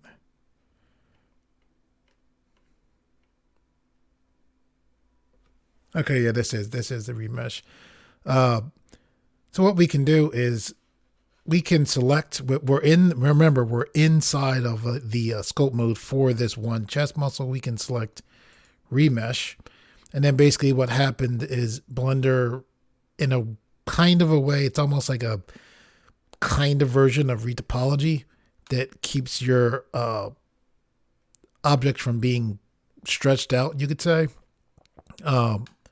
Very useful though. So let's go on. We're going to go through, muscle by muscle, get them in the general shape that we need them to be in, or need and want them to be in. I guess we don't need them. We want them to be. I don't know. Anyway, so another thing we can do, I actually learned this from Grant Abbott. He's got a YouTube channel, teaches Blender tutorials. Grant Abbott's amazing. He's got some excellent things. And what I learned from him is just like this, like we were able to take the mirror and put this on all the objects, right? We want to make the work as easy to do as we can do. We don't want to make it harder than it has to be. So normally what I would do is I would work with the chest, come out, select the shoulder in object mode, come into sculpt mode, go back in object mode, go to each object. I'm going to learn from Grant Abbott is that's not necessary. For instance, I'll show you with the shoulder. Let's see how this is set up. Okay, so we're in sculpt mode, right? So what we can do is I'm going to go back to object mode. And then here in object mode, what I'm going to do is I'm going to go up to this edit to the upper left is where I'm looking at, right? So I'm not going to edit mode. All right. I am going up near the upper left, near where you see file. I'm going to select edit. And now when we look down, we see this lock object modes, right? If you uncheck this lock objects mode, now with that, unchecking that will allow you to be able to select your multiple objects and go right from sculpt mode right into sculpt mode of another object. This is nice because it saves a lot of time. So for instance, I'm going to select the shoulder, right? With this shoulder selected, I'm going to go to sculpt mode. So now what I'm going to do is I'm going to hold the Alt key down. So we're in the shoulder. All right. I'm going to hold Alt and let's see where the, okay, there it is. Actually, let me go back to object mode. So I'm going to left click here and I'm going to name this shoulder. Could be deltoid. Deltoid would have been a better name, but it is what it is for now. So we'll select here. So we'll name this chest. All right. So I select the shoulder, right? I go into sculpt mode. So here in sculpt mode, you can see I'm selected on the shoulder, right? So I'm going to hold Alt and then left click. And then you can see this menu pops up when you have multiple objects right near each other. So now I can left click on the chest. So now the chest is selected. So now I'll go into sculpt mode for the chest, right? Now let's go back. And it's we want to do is hold Control, press A, select rotation and scale. This is to apply the transformation. So I'm going to go back to sculpt mode, and now I'm going to hold Alt and then left click on the shoulder. So I'm still in sculpt mode. Sculpt mode doesn't look like anything changed. You can see here I am in the sculpt mode of the shoulder. I'll left click again. So I'm holding down left. Now I'm going to left click and then select chest. And now I am in the chest sculpt mode. So this is very useful, particularly when we go through working with the different objects. So let's get the muscles more in the place that they need to be. So I'm actually going to go to the upper left, go to object mode, left click on nothingness to deselect, and then I'm going to hold the middle mouse button to rotate. Let's take this tricep, push that in closer.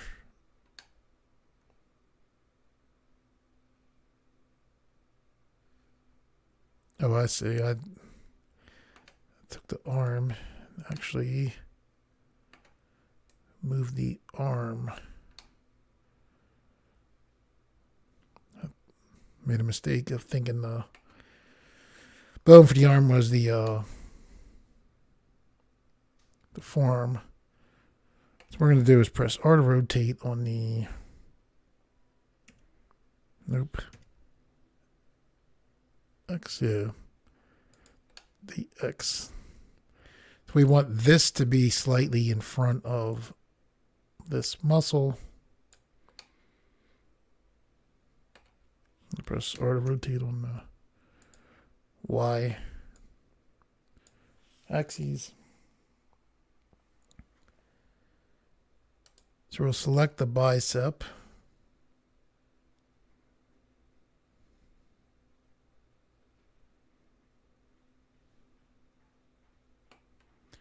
I'm going to go to sculpt mode. So when I turn the symmetry off, for the one, the symmetry is turned off for everything. So I'm going to go to the grab brush. I'm going to pull this bicep down towards this direction.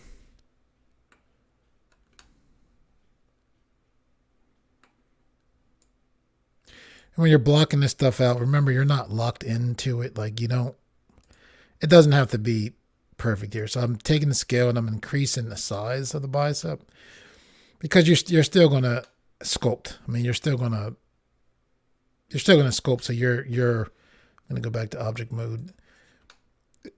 You're going to have to sculpt no matter what. So don't get too caught up.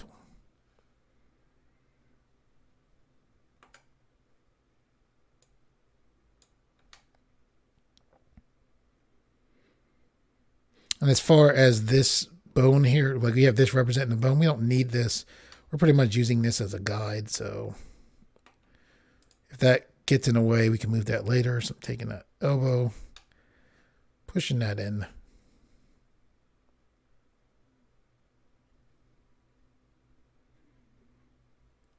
So we have the tricep here. Let's press R to rotate on the Y axis. Let's go to sculpt mode. And for now, even though I showed you that method, I'm going to try to go through here, Control A to apply the transformation. If you're like, what is going on with the whole apply the transformation thing? Things just tend to work better if you... Things tend to work better if you apply the transformation. So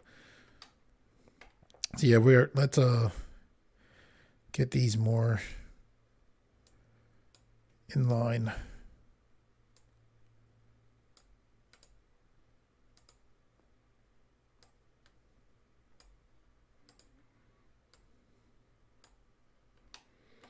Let's select select here, go to scope mode, Control A. A lot of tweaking here. Let's select here, Control A, rotation and scale.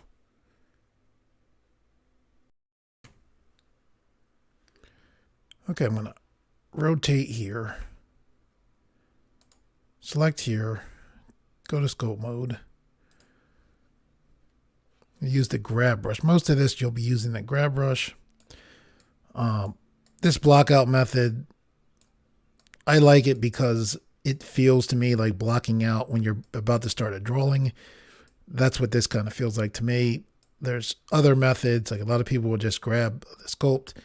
Might prefer just to have the sculpt and just start, when I say sculpt, just go into sculpt mode with one mesh and just pull out all the different pieces. I've spent most of my time, most of the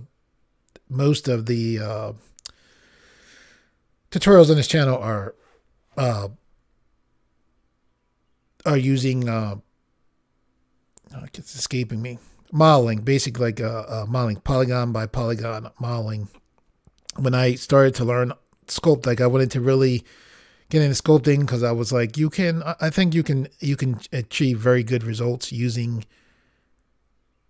regular polygon modeling. However, I think it takes more time and I think it feels less like drawing than sculpting. I think sculpting will ultimately give you better results. Anyway, when I decided I wanted to sculpt, I was like, okay, I need to decide on a method to make sense to me. Typically, a method I'm going to go towards is a method that kind of makes me feel like drawing.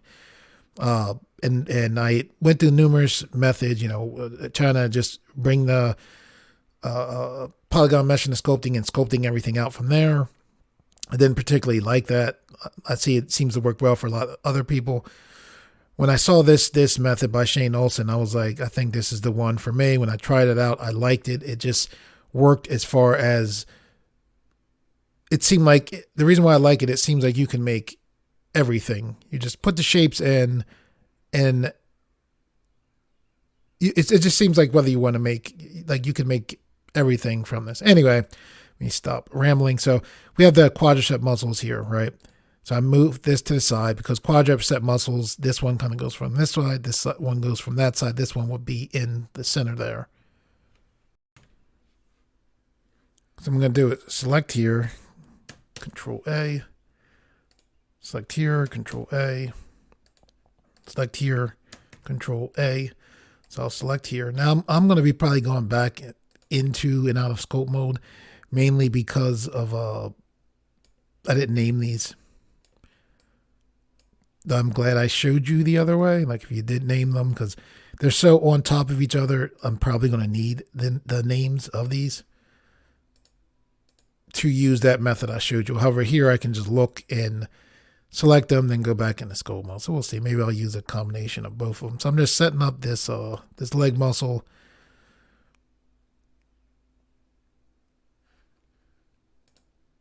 And then I'm going to grab this, press S to scale that. That worked out fairly well. Select here. Most of this stuff I'm just doing from memory. You could use reference as well. Quadricep muscles here. Again, you don't have to go so much here.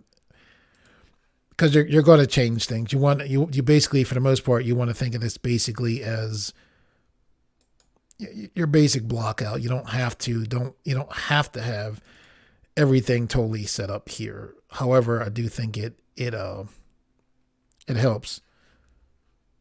So I'm gonna back to object mode. I'm gonna select here, hold Control, press A, select rotation and scale to apply the location. Left click on nothingness, deselect.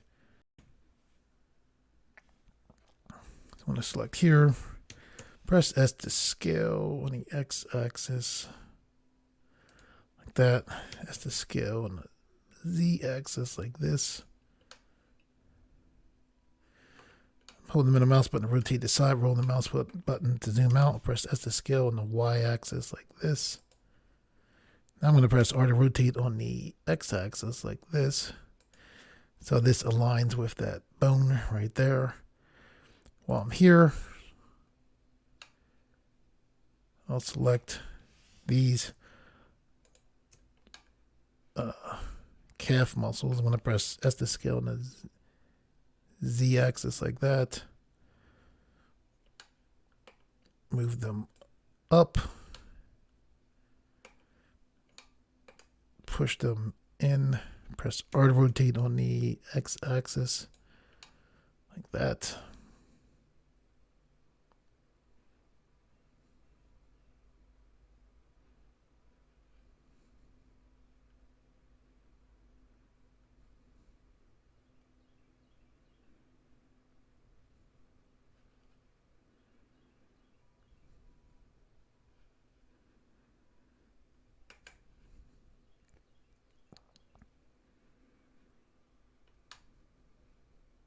Just taking a look. You kind of want these like squished together somewhat so that when you eventually we're going to join all these together. So I'll press S to scale to make this somewhat bigger.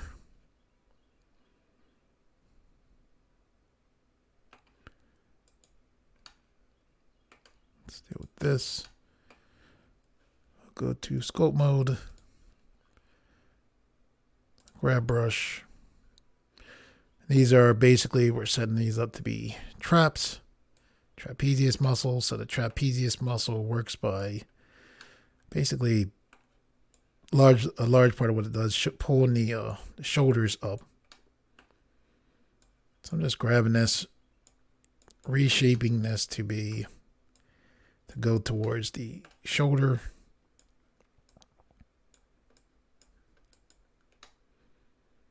I can hold the shift. When you hold the shift button, in Blender and you have a brush, your smooth tends to be used so often that Blender is set up so when you hold shift, whatever brush you have automatically shifts to smooth. It's very useful. And it was a good decision. So that's what I'm doing now. When you don't see this brush change, I'm holding shift, which is good. Now there is a smooth brush. I use shift so much, I'm not even. There we go. There's a smooth. So this brush gets activated when I hold shift, even though I'm on this button. All right. So I'm on this button, but when I hold shift, which I'm not doing now, Blender will automatically shift to this. I let go of shift. It goes away from this. So I'm just, pulling these down to interact with the back muscles here. General shape.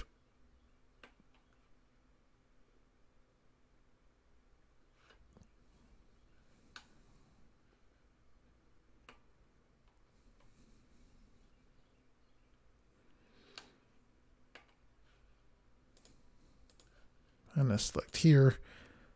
Oops. Okay. Hold control, press A just to make sure. Go back to scope mode. What I'm going to do here is like pull this so it like kind of goes over into, in a sense, like over those the bicep, tricep. If you really wanted to get more, you could put a brachialis there. Anyway, this is going underneath the muscles there, so I'm going to go to inflate, and by using inflate, I can easily like pop up that. So now that's over. Same thing with other muscles, like when they're underneath, you can use that inflate.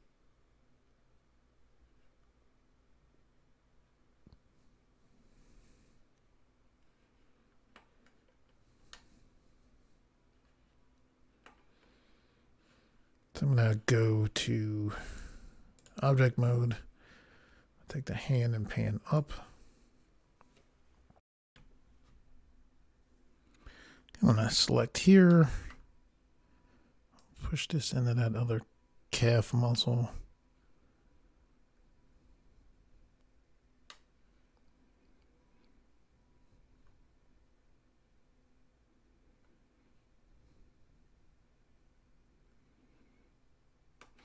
I'm gonna hold shift, hold the middle mouse button to rotate, push this more forward into the leg.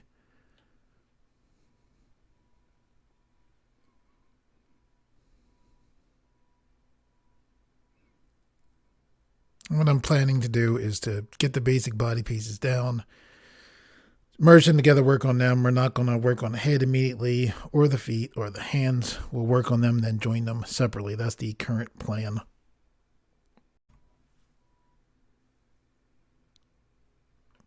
Okay, I'm taking a look.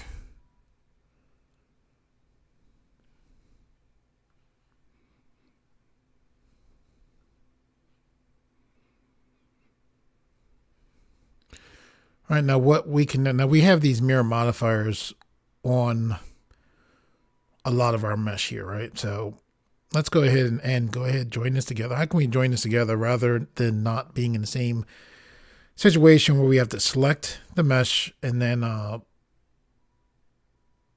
apply each one? And I just learned this out. Happy to show you this. I was very pleased about this.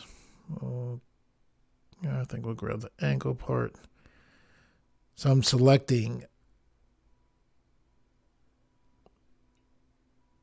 all of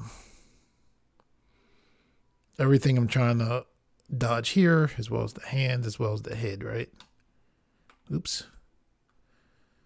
Right click, I wanted to spin. I wanted to right click first. Middle mouse button is what I meant. So we have this, I think, all of pieces selected that I want, which this time we should be fine. I think even having these middle pieces in here. And fine, what I mean for fine is applying the mirror modifier to all of these separate objects. And I'm going to apologize for this next part because I just remembered something. So let's select these pieces and move them up so that they're, for the most part, out of the way.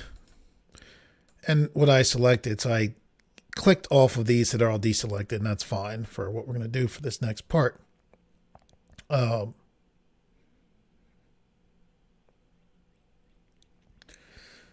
What I'm talking about is we're going to push the legs in more and then rotate them out. We're going to rotate the arms out more. Typically when I make things, I make them so even if I'm not planning to rig them, if I want to rig them, I want to have them be set up to be rigged fairly easily later on. If the arms are too close to the body, it causes difficulties as far as that, as well as the legs. So we can fairly easily select these leg parts, angle them out slightly as well as the arms, and just that gives us the ability. So if we want to rig later on, we can do that. Okay, what we want to do now is go to front view, zoom in, hold shift, right click. We're going to go up to the center to our pivot point. The normal pivot point is the median point. We're going to set this to be the 3D cursor. We're doing this so we can rotate the leg out. So I'm holding the middle mouse button to rotate the view just so we can see this without the reference image. We're selecting the entire leg. We're right clicking to get out of that view. Looks like we have everything selected. So what we're going to do is take let's go to front view. Let's push this in some like that and roll the middle mouse button to zoom out. All right, so now what I'm going to do is press R to rotate like that. A little more like that. Left click to lock that in. Now I'm going to hold shift. Right click. Rotate just to come out of the reference image view. Press C. Select all of this here. Very similar to like what we did with the leg. We'll hold shift, select this as well. Go to front view. And then we'll press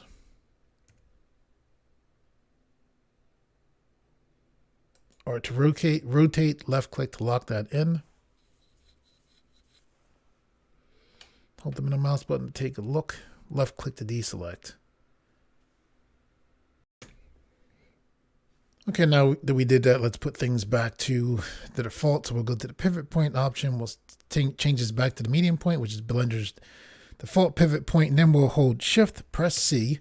That put the 3D cursor back in the center of our scene. I'm going to take the hand here to pan up. I'm going to hold Shift, press B. This activates a zoom window. When I draw a box, we can zoom right into what's in that box. Okay, we're going to deal with the hands later on. We are going to add the parts and work on the hand. Let's check to make sure everything is mirrored. When we look here, we can see this isn't mirrored. So I'm going to select here, hold Shift, select here. This is something that I missed later on. So I'm going to hold Control L. This means if I make links menu, I'm going to select modifiers. So now that is mirrored as well. As far as I know, the other pieces are all mirrored. I'm going to left click to deselect. Okay, so we're going to press C for paint select, and we're selecting all of the pieces that we currently want to work on, which is everything but the, I want the ankle part. I want this. That's interesting. I'll right click. Okay, I'll hold Shift. I'll select these manually. So I'm holding Shift, which is allowing me to just select these. Hold them in a mouse button and rotate. Holding Shift again.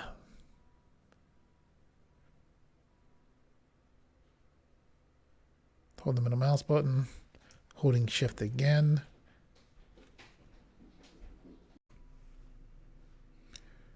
Okay, so I'm taking a look. So I see that this, I'm just noticing now, this isn't duplicated and it actually looks better for it. This was part of the arm. So what I'm going to do is hold Shift to, I left click this. This made this active, right? Which we don't want. It's selecting this last. So now I'm going to hold Shift again. So now this is deselected. So basically what's going to happen is when we work on everything, this will not be included. I'm letting go of Shift, which is what we want. Okay, I'm actually going to deselect everything. I'm going to select here. The reason why I deselected everything is we need to have the objects that have mirror modifiers on them selected to have everything work, and apparently not have the objects that don't have the mirror modifier on them. So I'm selecting all of the pieces, attempting to select all of the pieces that have the mirror modifier on them. I'm going to right click down of C select. I'm going to hold Shift, select here. Select here, here, as well as here. There we go. Chest. I let go of Shift. I'm holding the middle mouse button. I'm going to select here. I'm selecting here. Okay, that looks good now. Okay, so currently what we're trying to do is to have all of these mirror modifiers applied quickly rather than taking the time to go one by one. And the way we can do that is we'll go to Object, Apply. We'll go down to Visual Geometry to Mesh. We'll left click there. And now the mirror modifier should have been applied to all of those objects. Okay, I'm going to left click to deselect. So when we select an object and we go to the mirror modifier, we can see that the mirror has been applied. What we want to do now is look at our model and make sure that everything that needs to be there, when I say there, is in place. So on the leg here, this has not been mirrored to the other side. So we'll select this and we're just going to go to the mirror modifier, go to the mirror. So now it has a mirror modifier on it. The others don't have a mirror modifier on them anymore. That's why we're not going to the shoulder now. We'll select the mirror object. The empty is still there. We'll press EM, select the empty, and then we'll just apply this. And now we can see that that is where it's supposed to be. So I'm holding the middle mouse button to rotate the view. Okay, now what we want to do is make sure that for the next step that things are best set up to merge together. Like, see how this piece here kind of sticks out there? This piece here is a little strange, so we'll move this over some. Then we'll push this actually in some.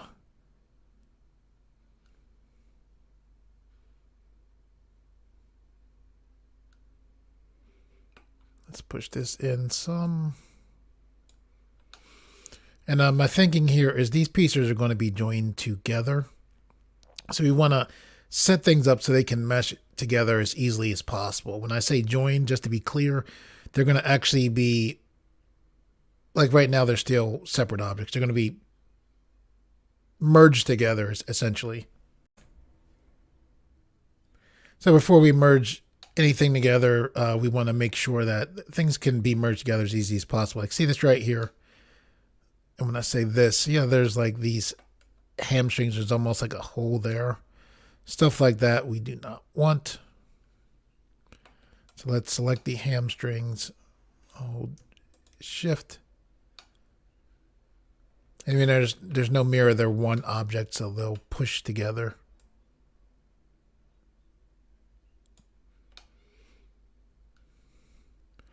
So now there's no hole there now. Now these are pretty close to the calf muscles now.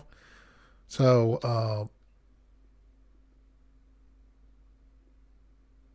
I'm actually going to press S to scale them to make them smaller. Move them up some.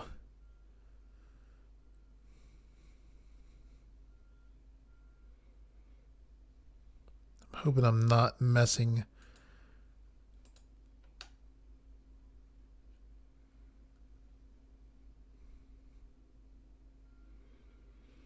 the symmetry up on them.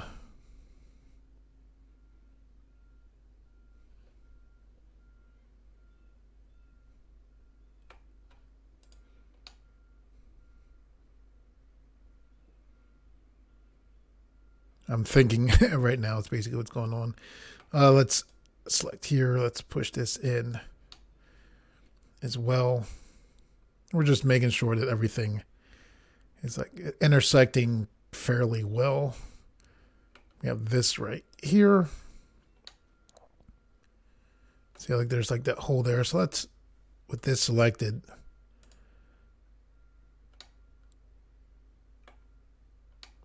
let's go to sculpt mode. Make sure we have symmetry turned on. Let's go to inflate and let's actually make this thicker here. What I'm doing is I don't want there to be a hole. I want this to be able to be easily merged with the other pieces of geometry.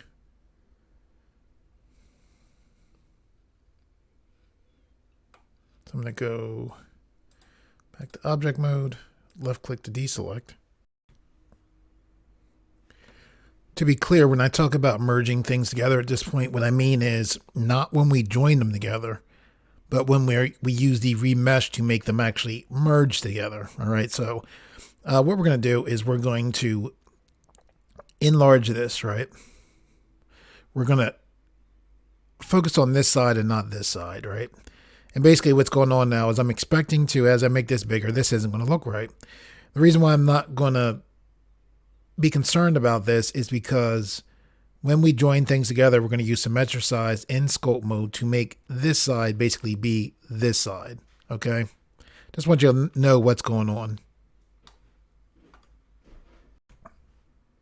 Okay. I'm going to roll the mouse back, hold them in the mouse button to zoom. I'm looking right here. I'm going to go to the upper left. I'm going to go to edit mode. In edit mode, I'm going to press A to select right here. I'm going to move my mouse down, hold Alt, press S.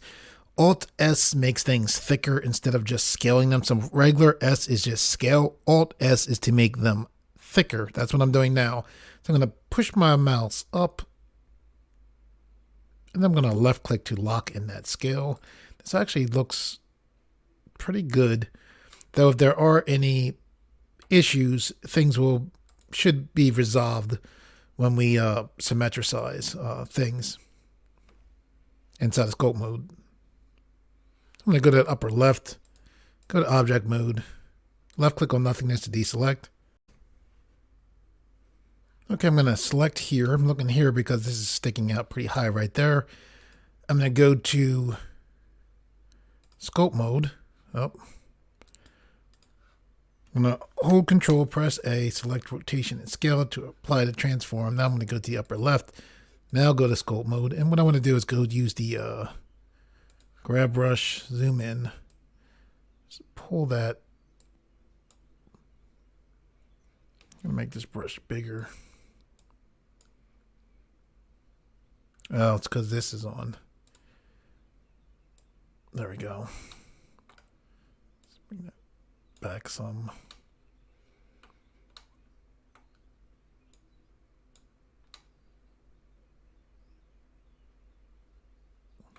I'm going to press F, shrink this down. Hold shift to smooth that some.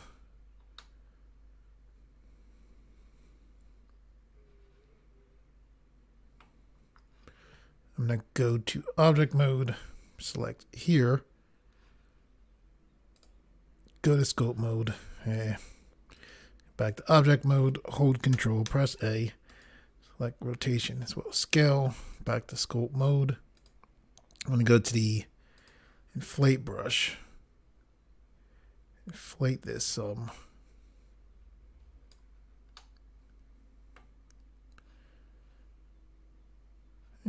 I'll go to the grab brush. Actually, pull that out slightly. I'll go back to object mode, this side.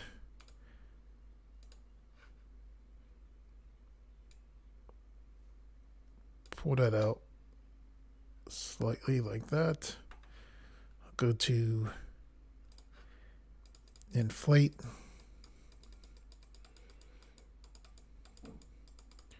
Now notice this side isn't getting, the changes I'm doing. That's fine because we're going to fix this. And it's good for you to see this. So I'm panning right there. Let's go back to object mode. Left click to deselect. Okay, so what we're going to do is press C for paint select. We're selecting all of the objects that we want. If we select something by accident, we'll deselect it. We don't want the hands right now. We want the legs. We want all of this here, the calf muscles. I'm going to right click to get out of paint select. Hold shift to select this ankle. We don't want the hand selected, so that's good. We do want this selected. We don't want this selected yet. We do want the chest, so now that's selected. Go to the back, hold them in the mouse button. That all looks good. So with all of that selected, what we're going to do is hold shift and then left click this. I'll let go of shift. This is the active object since it was selected last. And what we're going to do now is hold control, press J, and all of the objects have been now joined to this object here, which is what we want. Okay, so something interesting is I selected here. This must have not had the mirror modifier applied. Since it didn't have the mirror modifier applied, when we join the objects, this join together. However, the good thing is this is on this side of the object, right? Which is on the side that we want to use symmetricize to get over. So let me show you how to do that. We're going to go to sculpt mode. And then here in sculpt mode, what we're going to do is we're going to look up to where we see dynamic topology. This, the upper right, this is. We're going to left click. We have this remesh direction, this symmetricize grayed out here.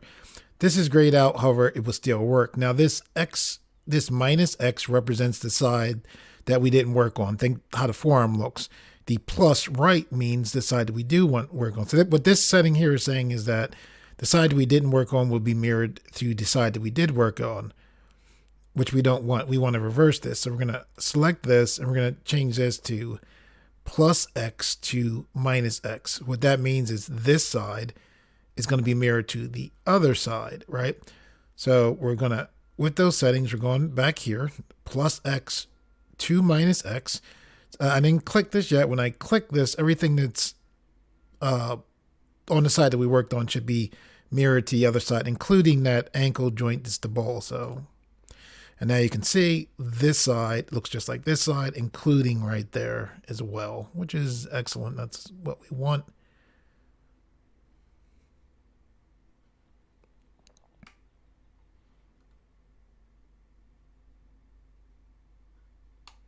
So I'm just looking at this. I'm going to go back to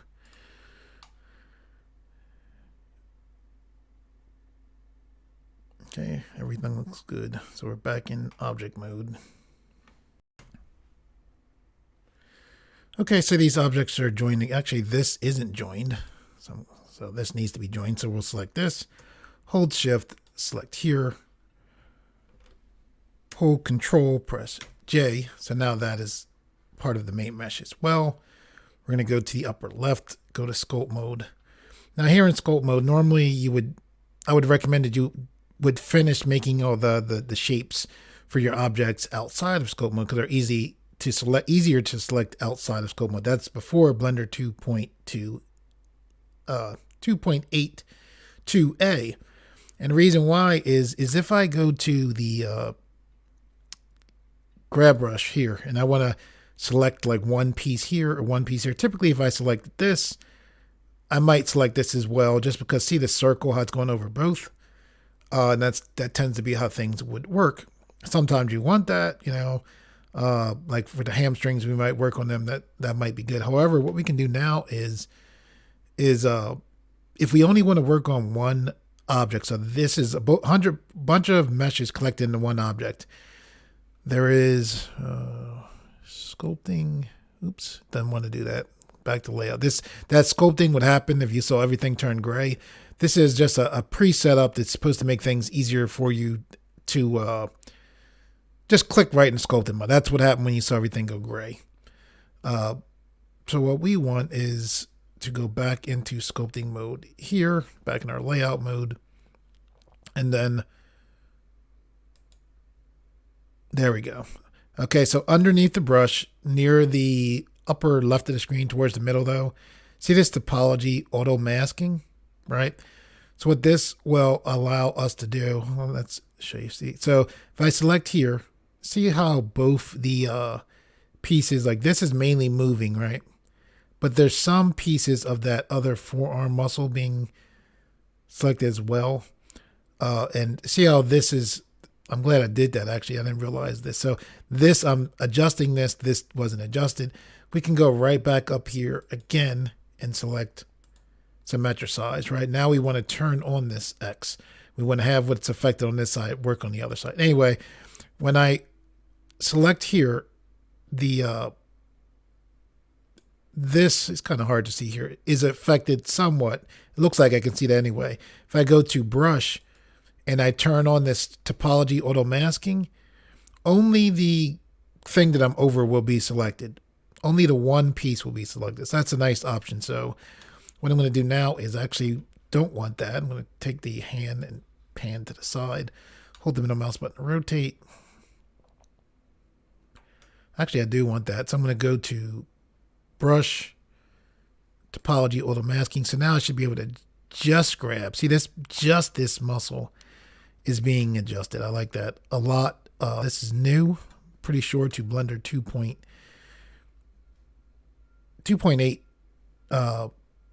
2A. So yeah, we can come in here, work just on, and because we have like this dot going over, we can see what we are working on, which is very nice. So I'm going to roll the mouse wheel to zoom back.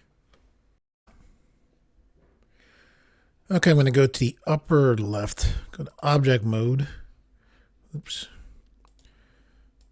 Object mode, and this actually is not joined with the rest of the body, which is kind of interesting. So with that selected, I'm going to hold shift, left click here, then hold control, press J.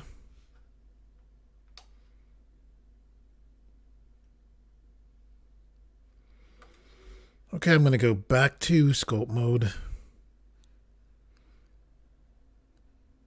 I'm on the grab brush. I'm going to go to brush. Auto topology is still one. I'm going to take the hand to pan up. I want to pull this hamstring more into the body. We have the symmetry on, which is good. You want to have that on. Make sure you have that on. Just pulling this into the body. When we're doing that, we don't want there to be any issues with overhanging parts, I guess you would call them. So I'm adjusting these calves. I'm going to press F to increase the brush. Just pulling them more into the body as well. And this part right here, we can do this here as well. Let's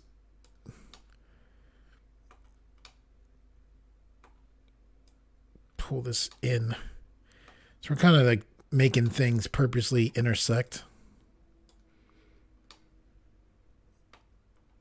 Trying to not have issues.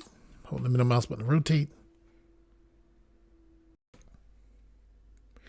Okay, we're going to go to the upper left. Go to object mode. We're going to join, well, they're already joined together. Now we're going to merge these different pieces together. So previously I would use the Boolean modifier to do this, to merge them together. The Boolean modifier had issues where if the Boolean modifier didn't like the shape, your object would disappear. So when I say object, I'm specifically talking like, think like a piece of mesh here or a piece of mesh there. It might disappear. What I use now, what we're going to use is remesh, and remesh for the most part works tremendously better than a Boolean modifier. It still sometimes has issues, but generally it works tremendously better.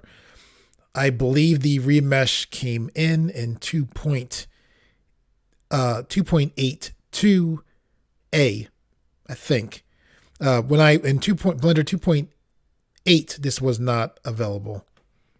As far as I know, this is 2.82, I believe this became available.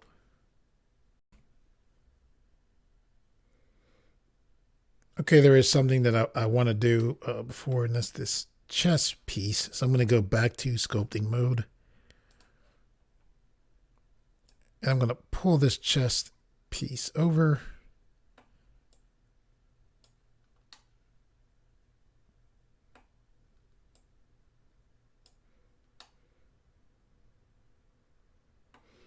Okay, so we'll go back to object mode, roll the mouse to zoom back some. Okay, so what we're going to do is merge these pieces together. Currently, these pieces are in one object, but they're still their own separate pieces. Basically what we want is for whatever we see to just exist. We don't want there to be an internal part that we can't see going into another piece of mesh that we can't see. We want, once this piece of mesh goes into this piece of mesh, we want this to be all that is there, not an internal part that we can't see. And that's what we use the remesh for.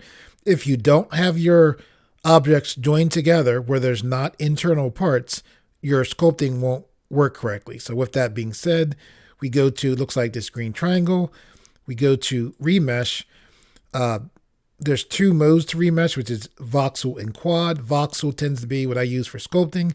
Quad tends to be almost a kind of auto retopology, works fairly well for getting clean topology, not good enough to do organic animation in an optimal way. However, quad topology, quad tends to be pretty good for kind of auto retopology. We're going to use voxel, and we're going to use voxel with its current default settings. Okay. What we're going to do now is we're going to select voxel remesh. That quickly, the voxel remesh is now done. You can see there's kind of like these, almost like bubble things where the mesh is joined together. That's actually a good thing. If by chance you're like, I don't like that, you want it to not have that, you could change the voxel size, raise it up to have more detail. Now, the more detail you have, the more polygons you're going to have.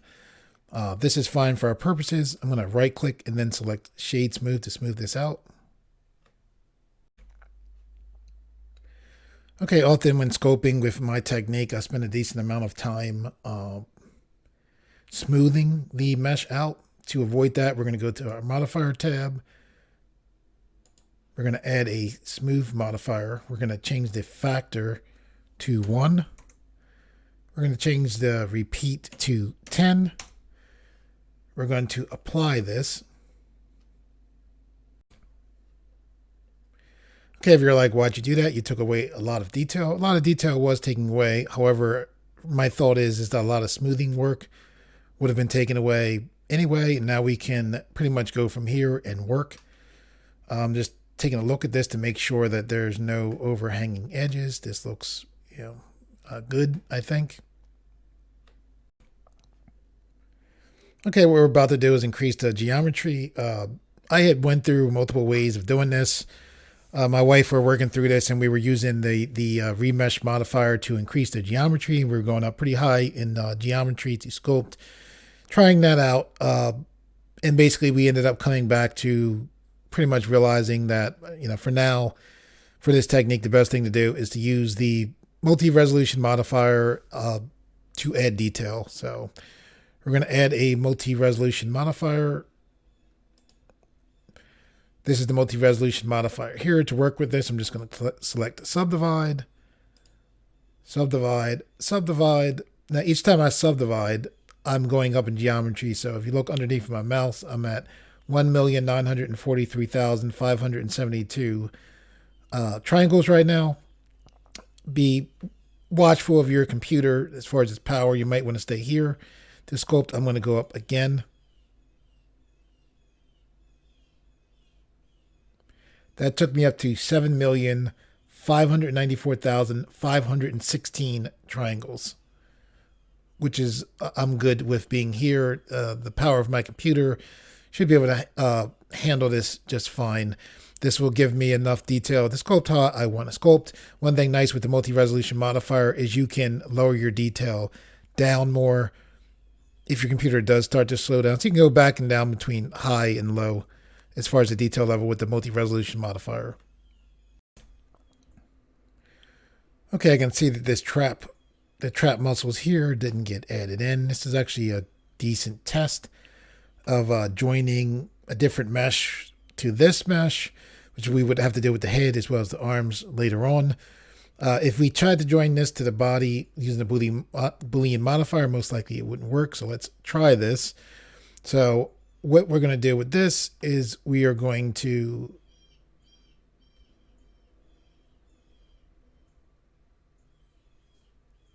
right click, select shade smooth.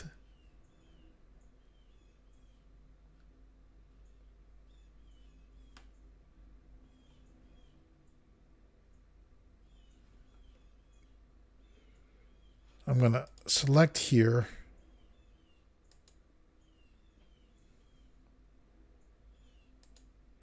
For now, I'm going to take this off.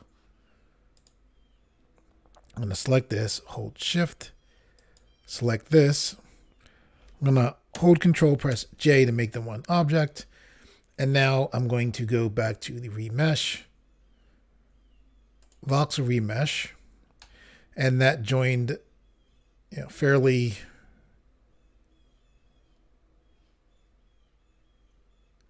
nicely there.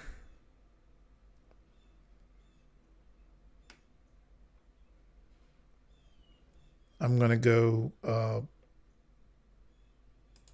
to the modifier tab, select smooth, 1.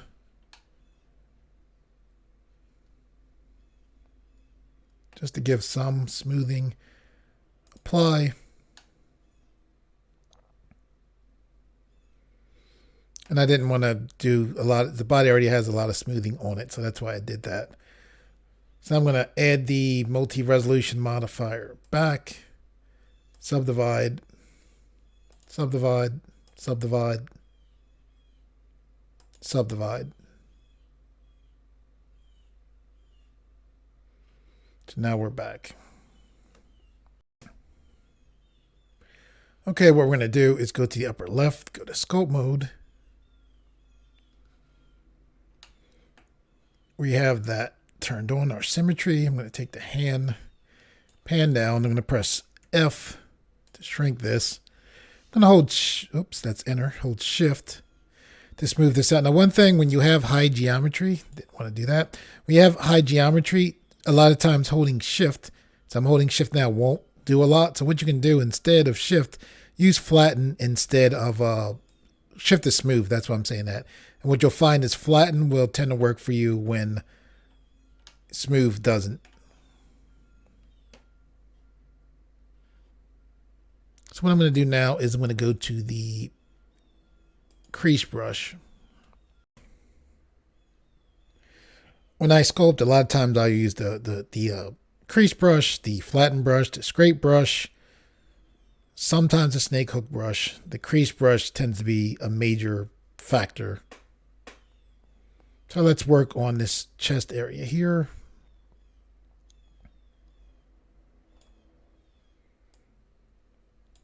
I'm going to shrink the size of that brush some. And we have a lot of geometry here.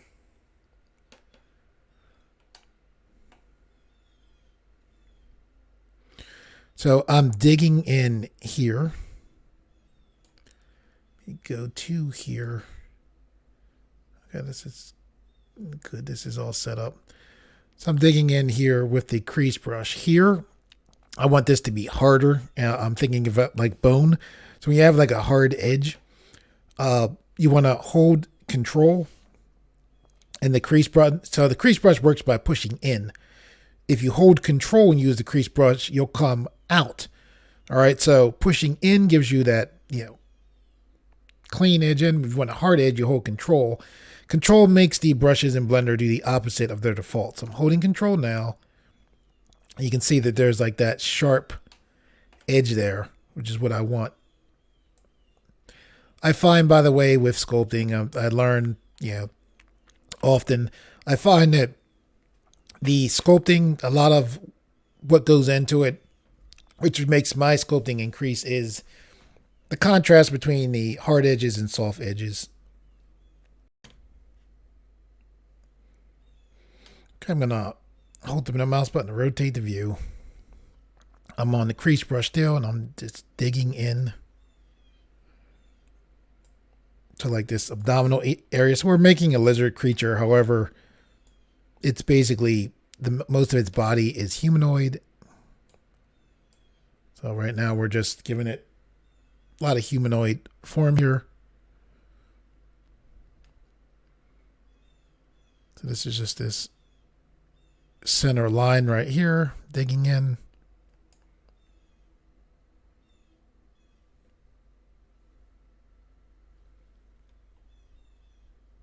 And then I'm just going to come across here like that. Let's zoom in. Hold the mouse button to pan up. Come across here. Dig into that center. Even more there. Same thing here.